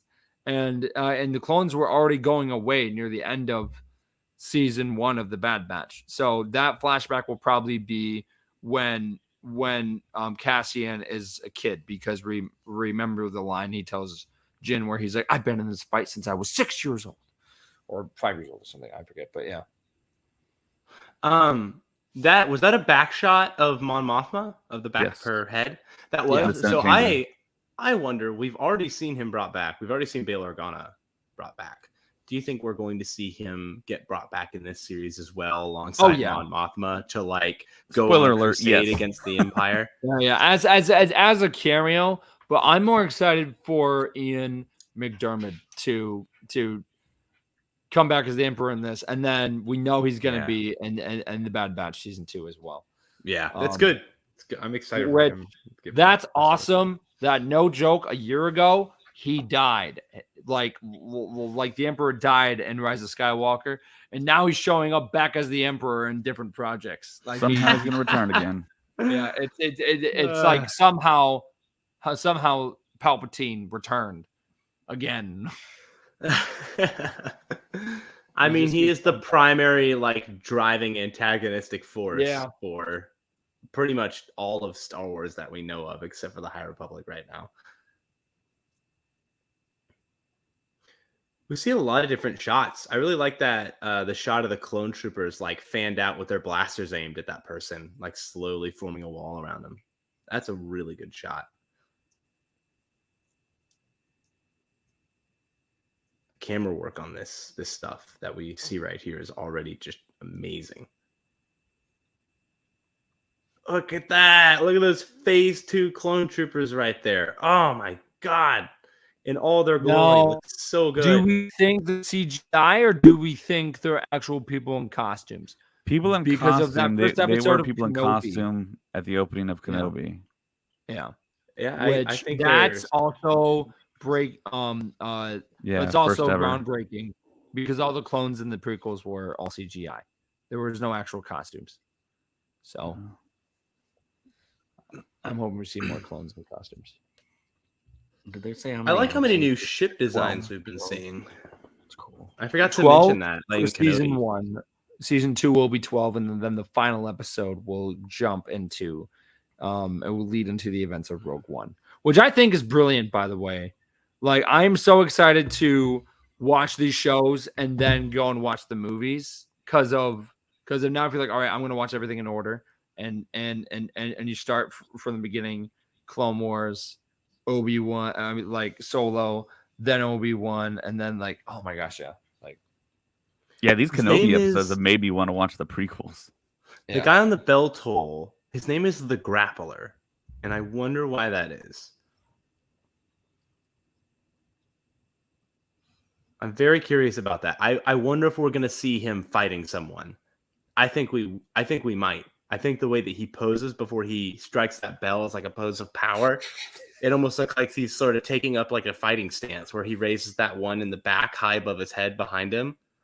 It's sort of, I think, akin to what we see the Armorer do in Mandalorian when she starts going ham on all those stormtroopers. I think this guy has that same sort of vibe about him.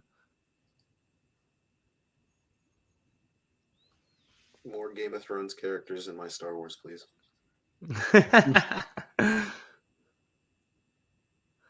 I can't wait to see the Death Troopers in action. Yeah. So, what do we mainly want? For everyone talking right now, what do we mainly want out of this series? Do we want clarity, like on the things that we thought that led up to Rogue One? I want something new. That is all I'm asking for. Please. And this looks new, just like Rogue One felt new. I'm looking at all this stuff going like, oh, new guns, new ships, new planets, new people. It's all new. And I'm like, I could not be more thrilled for that. Apparently that's what we're getting at. It's like the official report is that we're going to get a Cassian that we're not familiar with and a story that we're not quite sure of because of everyone has seen Rogue One. It's going to be totally different from what we're expecting to see. I want new reasons to hate the Empire. I want the feeling from this film to be like, yes, I can agree with this. A lot of people really don't hate the Empire. A lot of people hate the new Empire going into Mandalorian. I feel like you're going to start seeing like some like IRA style bombing things going on. Yeah. And you'll get so much more of a grounded guerrilla story of exactly. Maybe the start of the Rebels isn't really because you get it in Rogue One where like Andor fully just shoots a dude and just was just like, all right, thanks for the information, goodbye. And it's you get a glimpse of that dark side of the Resistance of the Rebels, and I feel like seeing that would be insane as a show, is being able to see the how gritty and dark they actually had to be. I would love to see it on the screen. I agree. I want a new reason to hate the Empire. I want the Empire to be like the worst that they've ever been in this series, and then I want the Rebels to be just as bad. Is where I was going with that. I want to see the Rebels doing whatever it takes to fight these aggressors off of their homeland. This is still some of the time of where people were like, "Hey, at least I have a job." Yeah. So I guess it would be really interesting to watch. I want to see how people will react to just like, I feel like it's like these people are rich and we're being oppressed, and then you have the side of at least I'm rich now where I never was before. Yeah. So it's like a lot of people felt that way about the Empire. I just want to see that on screen because we know that, but I want to be able, like, when it's in live action, then that becomes like set in stone for everyone to use that information. Something that I was going to talk about, but one of our listeners just brought it up, which was Toasty Waffle says, I want to see K2SO for the first time and when they meet. I think they're to confirm that the Alan Tudyk was not going to be in season 1. Right. They did confirm that he'll be in season 2. Spoiler alert. Yeah. So, which to be honest, we all know that K2SO will steal the show. As soon as he pops up on screen, Yeah. Everyone will, because of that was the highlight, that was a huge highlight of Rogue One. Like all his characters was great, but K2, Krennic, Cassian, and Jyn were the main ones that stood out in the show. As great as the other characters were, those were the main ones that stood out. So when K2 does stand out, I mean, when he shows up, that will be like the main highlight of the show, because he will be the comedy relief. And you know, all the lines that Alan Tudyk will do will be great one-liners.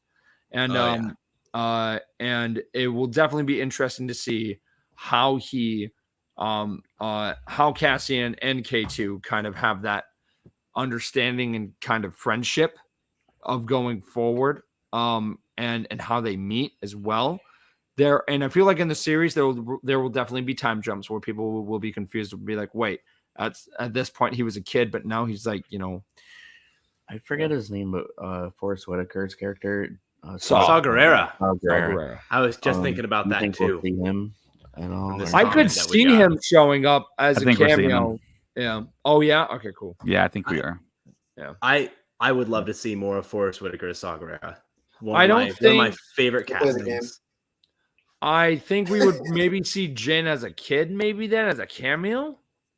Well, I don't think it'd be in this season. It would probably be the next season. If Med showed up again. Who? Mads Mikkelsen, her dad. Galen Erso. I think all of like the main Rogue One characters, I don't think we would see until season 2. Because we have to build up the story and everything. And then once all of that's established in season 2 will be the direct tie-ins into Rogue One. I agree. We're definitely going to see. Could this be okay? Yeah. Toasty Waffles, you're welcome.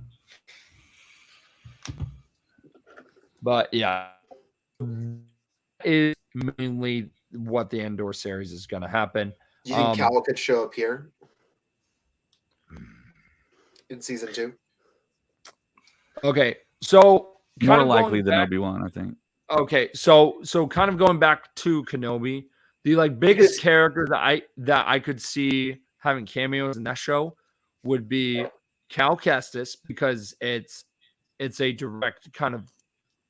There are a lot of similarities from Jedi Fallen Order and Kenobi, so it 100% makes sense for him to be in there. And Andor kind of, but at the same time, not really. I guess you could kind of go back to that one line in Rogue One of where Cassian is like, is he a Jedi? And it kind of hints at that he has seen a Jedi before.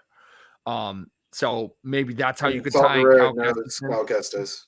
Does Cal Kestis, does the message that Cal Kestis carries with him and represent, does it fit the grimdark tone that Andor is going to be going? 100%. Yes. Yeah. I haven't finished Jedi Fallen Order. Finish the game.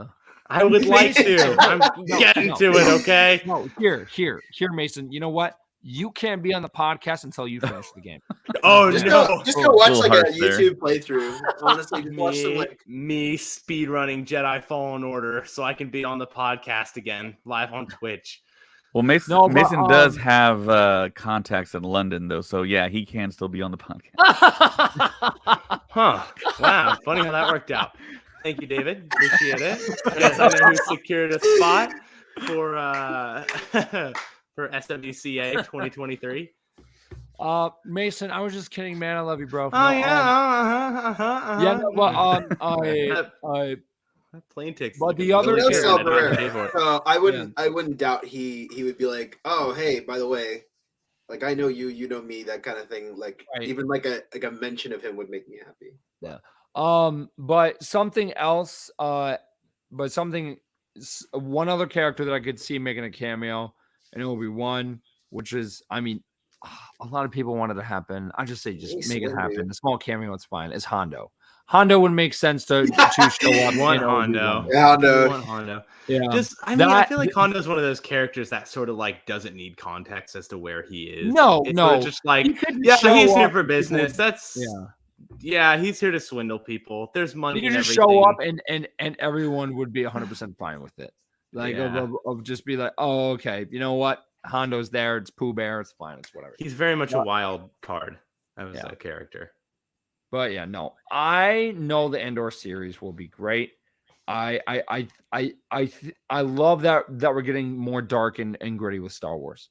It's honestly what we needed as the sequels went into it. It still was kind of that lighthearted stuff, but we never really dived deep into how dark the Empire really was in live action. We definitely got it in games and everything, and in the comics and the books, but we never got a live action. So I'm glad that now we're finally getting it. And especially when it's like in the prime of the Empire, when the galaxy is really at its darkest and there is barely light in the galaxy. And it's so scarce because of it really comes to show that the Jedi Order was really the order of the galaxy. It was keeping things in line. And something else about Star Wars as well. It's that quest of power. It's that show of power that whoever has the biggest organization, whoever holds that like kind of stance on in the Republic or the Empire or anything, holds the power of the galaxy. And that's very, and that, jumps back and forth through a bunch of the movies and the eras of Star Wars. And I think it's interesting that you have that 30-year gap from Return of the Jedi to Force Awakens, because there is no big like organization except the first Order working in the shadows, but at the same time it's the New Republic.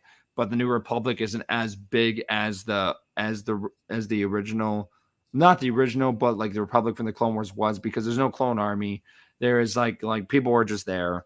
And they have soldiers here and there, but it's nothing big as the grand army of the Republic was. And I think that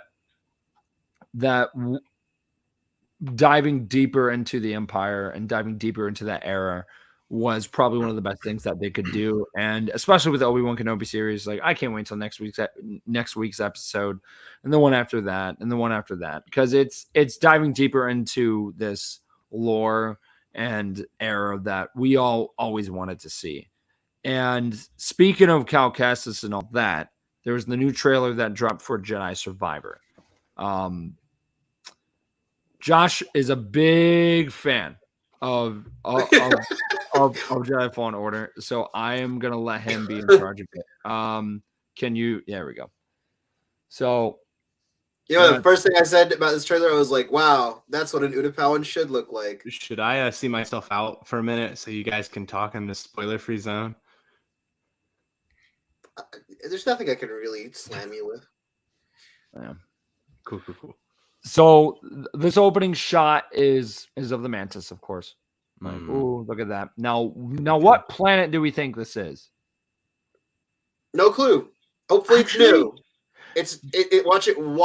Watch. Guess what that would end up being. Kinda reminds me of what was that planet that Mace Windu was on? Was it Ryloth that he had his campaign with the valleys and the very almost like Mars looking? He fixed his lightsaber. I think it kind of looks like Ryloth. I think it's gonna be Batu. Just to let you know. To the spires. I'm serious. Could you imagine if we actually got Batu in the game and we could actually serious. I think it will be Batu. That would be crazy if we could actually explore Black Spire Outpost. I would love if we got Batu. I would love it. People would lose it, bro. I think we'll lose their minds. My main thing is that this whole what they're saying in this, or this Utapauan guy is saying, is basically like, do you think people will follow you? Yeah. And we know that sorry, Mason. We know that he is out there right now trying to find more Force users to be able to start his own. This doesn't die. He makes it to the end of the game. To start his own Jedi Council-ish training. Right. That's what we know that he's out in the galaxy doing. That I know. So that works. So, that's fine. Josh. The main thing is who's in this bacta tank. Yeah. It's Revan. No. Who is this dark side user? Sith? So I actually want to jump back to the whole Batu thing Josh was saying. Because at the parks, they just added Boba and Fennec Shand, and then they're adding Mando and Grogu. If it ends up being a Batu, could you imagine having like Cal Kestis and BD1 walk around? People would lose their minds. Yes. So that would be a great marketing strategy. That honestly would be. Having a working BD1 on Cal Kestis' shoulder as he's walking around. Oh, it would take one. Imagine if we get like the like the little hand control ones. Yeah, you put that dude. I would yes! One tilt to the head and one little trill from BD1, and people would lose their minds. I am sick and tired of dead instantly. Where is it? Hang on. I have to pull it up. I've got BD1, give me a stem. I've got an idea. What do you mean you're out?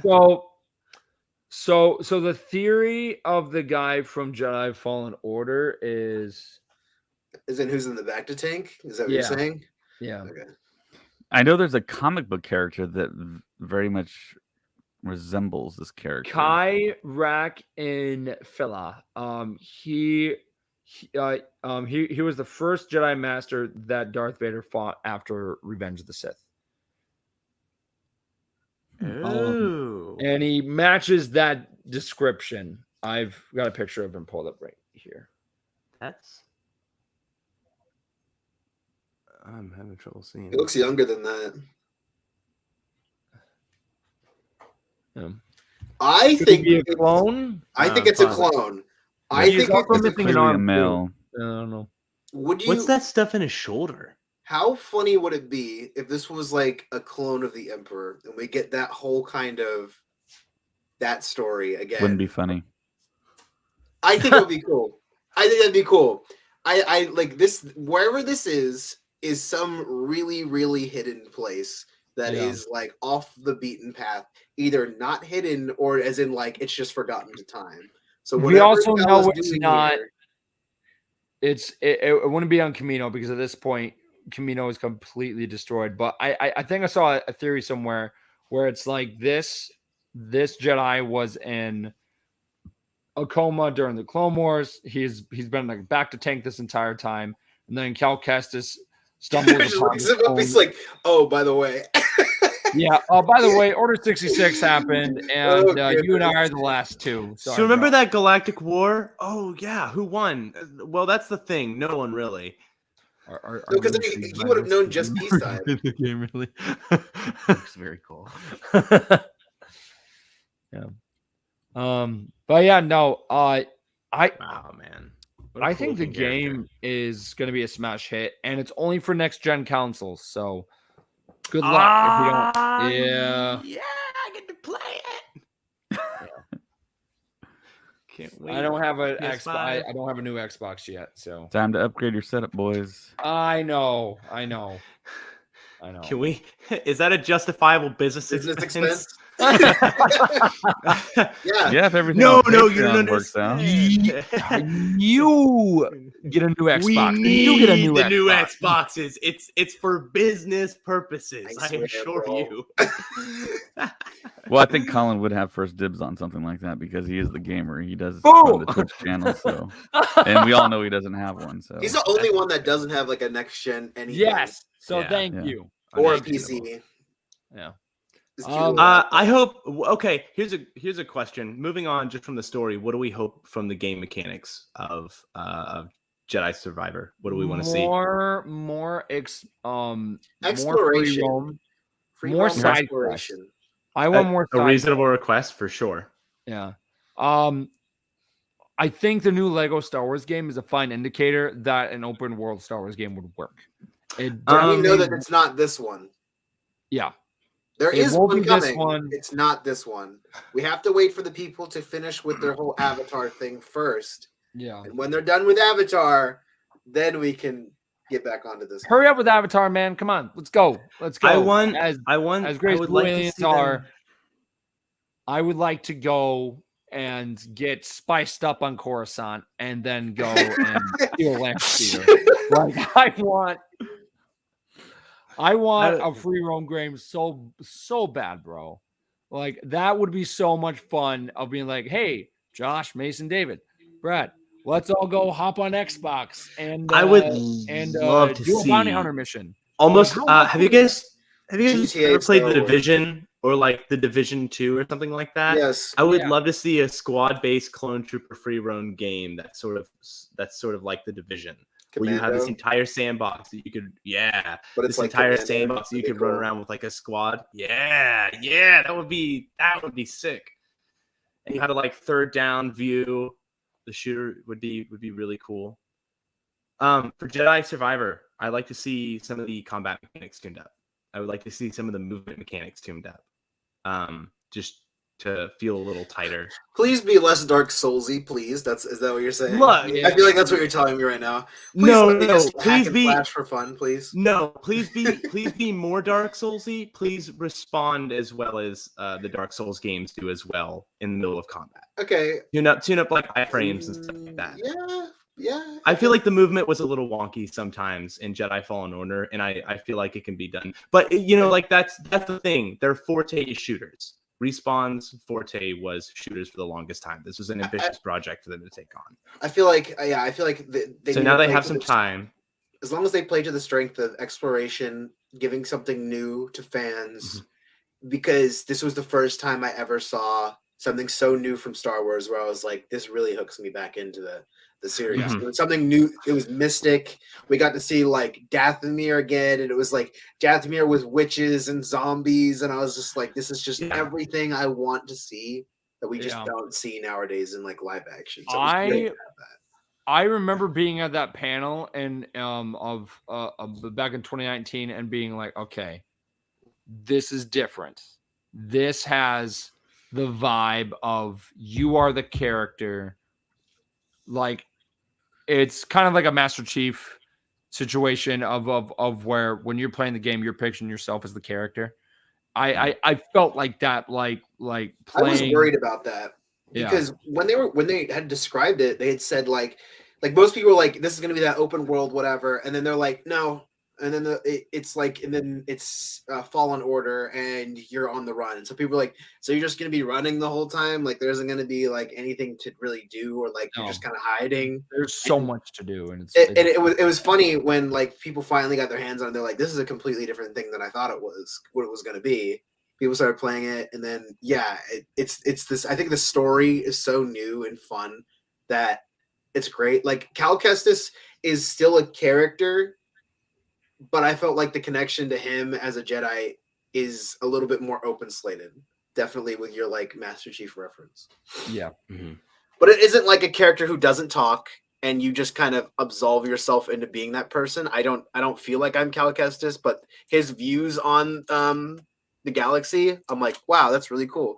Like the entire scene with the character.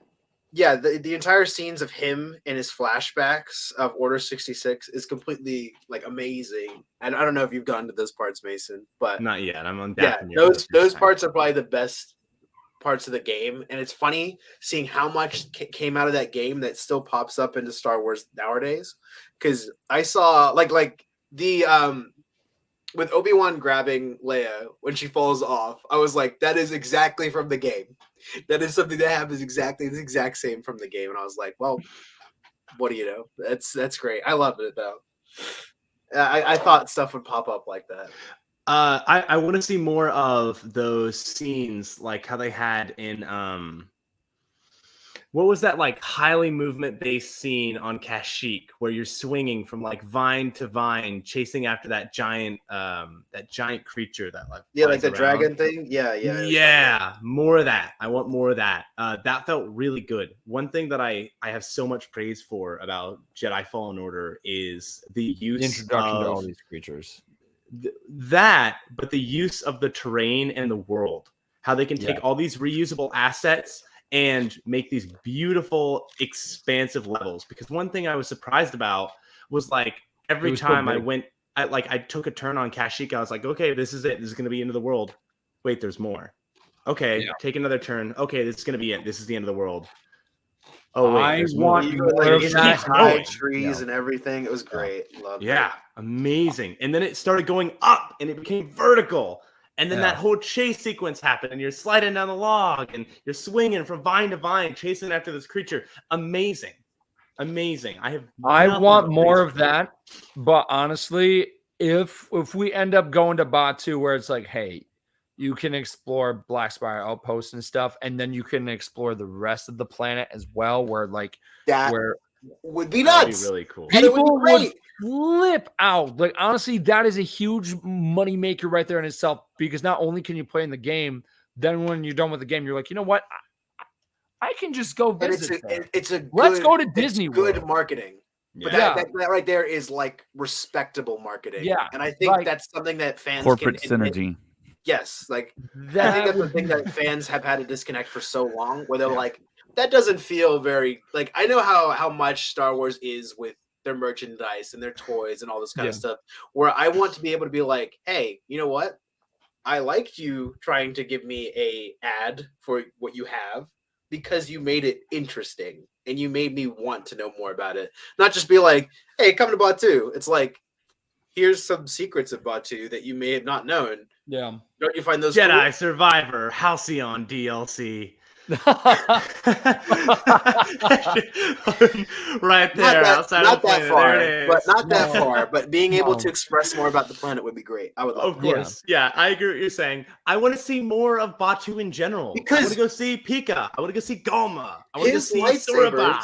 His lightsabers are the exact lightsaber variants that you can make on planet. Savvy. At Savvy's workshop. Oh and have it as like a little pieces, and I'm like, this is exactly what I'm talking about. Oh my god, like here's the thing, like how they have those little safe social hubs, like the outpost, the Black Spire outpost would be a great like social hub where you can relax and do some dialogue with some NPCs. And then you either get into your ship or take like a land speeder or something and you go to Pika, you go to Galma, you go to Soraba, and those are those little off paths. I love it. Could you have the NPCs in the game, and then you go in real life, and those same NPCs are standing there, same wardrobe in the same spots, and kind of doing the NPC move. Wait a minute, I recognize you. What? I've never even met you. Because but we have enough history there to be like, yes, Doc Andor has always been there, and he's continuously been there for that amount of time, which would be great. Ruled before some of the things would have to be different as well, because the fact that Galaxy's Edge just take place in a different timeline, so that there would be similar things. Of course, you want to see the Falcon. We would probably not see all of the same characters there. Like Dock and Base 7 wouldn't be there officially yet, because the whole story behind that is the cook there was the same cook in Force Awakens over at Maz Kanata's, and then when the castle broke but now down, that opens up the opportunities to see who was there before. Right. As long as we can see Garmin Malta, I don't care. We need to see that. I don't think we would see Garmin Malta there yet. At that point, I don't think they're even born yet in the timeline. No. That is if they're human. Yeah. That is if they're human. They are human. Confirmed? Go on Wikipedia. They're human. I didn't know that. I think it is implied that they are human. Yeah. Yeah. What? Are they pictures of them? No. But but they are described human on Wikipedia. But I think going into Doc Ondars at that point in the timeline would be cool too, because if we know he's on that planet at that point. It'd be cool to go see where Rise of the Resistance will be eventually. Because that's an old temple. That's an old temple burial ritual burial ground too. And like when you go through that queue, you see all like the broken pots and all this other stuff. Great place to connect with Force Echoes. And I was like, this would be great, and I would love it. There's so much potential. Could you imagine if we actually end up being right? Like the game next year. Star Wars Stuff podcast called it first. 100% called it first. We called Batu merchandise. Would love to see that. That. But anyways, yeah. Stepping away from that for a moment. I mean, we have talked for a while about this stuff. So I would like to see them tune up the mechanics. I would like to see them, obviously master the craft of these Soulsborne games, because I do like it. I do think it makes sense for it to be in this style of game. I love games. I'm a big Dark Souls fan. I love to see them tighten that stuff up. More exploration. I really want to see them do what Lucasfilm does best and push the limits of these new gen consoles. I really want to see. I'm not going to say that their strong suit. Yeah, because their strong suit isn't necessarily the combat. It is the world exploration. And exactly. The amount of stuff that you can do with these consoles nowadays, I feel like they can absolutely nail it with the feedback they've been given. Mm-hmm. I'm excited to see what they can do with something like. Obviously, they're gonna have to make it for all platforms, but I'm excited to see what they can do with something like the PS5, because Ghost of Tsushima, man, how the game capitalizes on every aspect of the controller, of every aspect of the console is good. I want to see them do something like that with these new gen consoles, not just graphically. I would love for them to. So, all right. So, what would be your top 3 planets that you would want to see in the game? We already know that Batu would be like number 1. Where does this take place, and what would make sense? Because are we going to be jumping between the core, the middle, and the outer rim, or do we want to focus around one area? Good question. Planet? I have no idea. Because Batu, the reason that Batu is troublesome is because it is way out there in the outer rim. It is on the we edge. We know that's where he's traveling. He's traveling past the outer rim. Yeah. So Batu would be a great connecting point for that. Batu would be a great connecting point for that. That is the reason that Batu is there, right? To be that marketplace between like wild space and it's a profitable outpost. It makes sense for people to go there, right? Yeah. So if we're on the outer rim, does it make sense for him to be on Tatooine? And we have to bring that up. Please. We have to bring that up. I was thinking about that. I would be fine with Tatooine, but at the same time, it's like, no, we don't need to go to Tatooine again. I don't think anyone wants it. It's something that's not Mos Eisley. Like if we dove deeper into Mos Espa or Mos Pelgo, more into the Dune Sea, and maybe there ends up being like a secret Sith temple on there that he explores that we've never seen before. Like something undiscovered that adds a Tatooine, and we're not exploring something that we've already seen before. The only thing I want to know about Tatooine is how it got so dried up. Like that's the only thing I want to know about. I want to know the culture before. I could see them talking about that maybe in the game Star Wars Eclipse. I want something totally crazy. If they do Tatooine, I want them to go all out. I want them to find a well that leads like somewhat to the center of the planet, where we start seeing the past remains. You'll see that in 2020. Like journey to the center of the earth type stuff. Like I would love to see like some wellspring that is survived on Tatooine. Like the water is buried beneath the planet. Isn't it just the same story as Dune? I'm almost for sure it's just the same story as Dune. I don't know. I haven't read Dune. Like that. I haven't read Dune. Jakku. That's all. Oh, Jeddah. Jeddah would be amazing. But that's like I think on the opposite side of the galaxy. As again, it doesn't matter. He's got a ship. He can go there. Felucia, one of my personal favorite planet. Love to see him. Dude, imagine fighting so many creatures. Oh my god, the Acklys! Fighting the Acklys would be nuts, dude. I would like to explore more of Kamino. I don't know what this has to do with the game, but I just always loved that planet. Like it was cool. Me, Brad, personally, I just want to get on a plane and just fly to Kamino and just check out the ruins of Cal Kestis goes to Mandalore. That wouldn't have been the worst one. That's definitely not the worst one. No, that would be pretty cool. I think a planet that would also be maybe cool to explore would be maybe the planet on and the Rise of Skywalker, where it's like the festival thing happening. I think that would be interesting to explore because of that's got some history, I guess. Why do none of these planets have rings around them? Hey, Geonosis. That would be cool if we went back to Geonosis, I guess. Yeah. You know what a planet that I really want to see explored, that never gets brought up. It's only been brought up in a couple of games. Stu John, the home planet of Obi-Wan. Yes. Oh, I was going to say Renvar.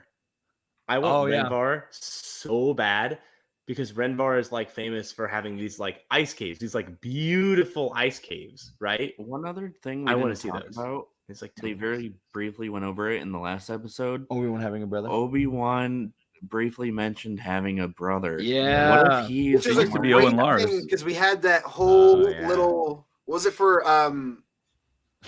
Knights. It was like the Old Republic expansion or whatever, where it was basically like it was someone being taken away from their family, and the brother doesn't have any Force abilities, but the sister did. And I was like, yeah, that's right. That's cinematic. Is that the first mention of his brother or potential brother, or have they mentioned it in any other kind of that honestly was the first mention, like to me as my knowledge goes, canonical. But again, mention. Because now his I'm brother thinking, in Legends is actually Owen Lars. Yeah. Oh yeah. So I could see this happening. I could see. Wait. Okay, I'm sorry. No, David. What? And then in Legends, Obi-Wan and Owen Lars were brothers. Maybe not in books or something, but there was a point in time where there was a connection made between Obi-Wan and Owen Lars being brothers. There was a reveal at some point. I don't recall that. I'm gonna fight you on that one. I don't recall that. You simply Google it, and Obi-Wan, Owen Lars brothers does pop up. Oh, okay. Yeah, in various non-canon Star Wars sources, Owen Lars was a secret brother of Obi-Wan Kenobi. I was about to say, let the fans take care of that one. There was a card game that came out in 1996 that talks about it. I can't get out of this one. Yeah. We are the people that have to do that. I've never heard that. That's our job. So learn something every day. I know, because I've never heard of that one. You're like, oh no way, it can't be real. But I don't think they would mention him having a brother, like for no reason. I think that would be cool at some point if like Obi-Wan ends up having a flashback and he sees his younger brother, and Obi-Wan has an identical twin brother, so Ian McGregor can just come back and play the brother. Oh my gosh, it is Robert Kenobi. What's up, bro? Bob Kenobi. I love that guy so much. Dick you look Kenobi. so much like your brother. You mean Robbie one Kenobi? Roby one Kenobi? That's kind of. I think it would be funny. If we like just had like a standard name like Rob, like Bill, like Gary, William, just like something that would just throw everyone off. Like, oh my God, look, it's Obi-Wan Kenobi and his brother, Bill, Rob. Yep. So RFB says the Return of the Jedi novel. Okay, in thank 1983 you. does say that really Obi-Wan, Luke, Owen. It worked. Thank you, World Farm Boy. See, always after the fans. Right, but is that the canon novel or is that it's not canonical now? Right, but okay. I mean, that's what I was thinking. It's been in various places in the past. Could you imagine if they end up making that canon and that ends up being like the plot twist, and then we just look at everything differently? It's like, oh, okay, well. But I mean, the window is still there. I mean, we're not done with the Obi-Wan series. I want Rob Kenobi. I want him. Bert Kenobi. Yeah. All right. Robert James Kenobi at your service. One thing that I would like to see, in one of the Jedi games, like Jedi Survivor, I'd like to see a planet that we can go to that actually has like an actual cantina with live music playing. We're like a live Star Wars fan. I want more Star Wars music. Batu, that works out perfectly. Live entertainment. I want a live band. Yeah, how cool would it be to walk into a canteen and actually have like the Max Rebo band or something like in there playing actual Star Wars music? That would be that'd be cool. Okay. I'm not saying that that's exactly what I want to have happen, but Max Rebo band as an example. But that would be cool because of then we have seen Batu in all the eras. We have seen it in the prequels and the books. We would have seen it during the Galactic Civil War, like during the Age of the Empire, and then we've seen it in the sequels, and then we've seen it in the because of you technically can explore some of Batu in that VR game, like beyond Galaxy's Edge, which kind of plugging that that free experience they have over at Disney Springs right now, where you can play like the first 9 or 10 minutes of the game. It's really cool, guys. I highly recommend it. But the Galaxy's Edge. Yeah. Yes. But that would be cool to explore it during the Age of the Empire. I think that would be really cool, and that would also tie in things that are in the actual land. Because if you go over to like kind of the droid graveyard area, you actually see where they hung up where the people of Black Spire kind of captured that probe droid, and they hung it up on the wall as a threat to the Empire, like not to mess with Black Spire outpost. So I think that would be cool. I would love to fight off stormtroopers on those like little terraces that they have, those little like walking paths that are up on the roofways. I would love to go up there and explore. Billy Joe Jim Bob Kenobi. Yeah. Yeehaw. Yeah. My name's William Joseph James Robert Kenobi. The Force will be with you. Always. But yeah, could be Colin Kenobi. Colin Kenobi. Oh God, what have you done, David? That's a name I haven't heard in a long time. You've created a monster. No, get him out of here already. At least he's not talking about Max Rebo.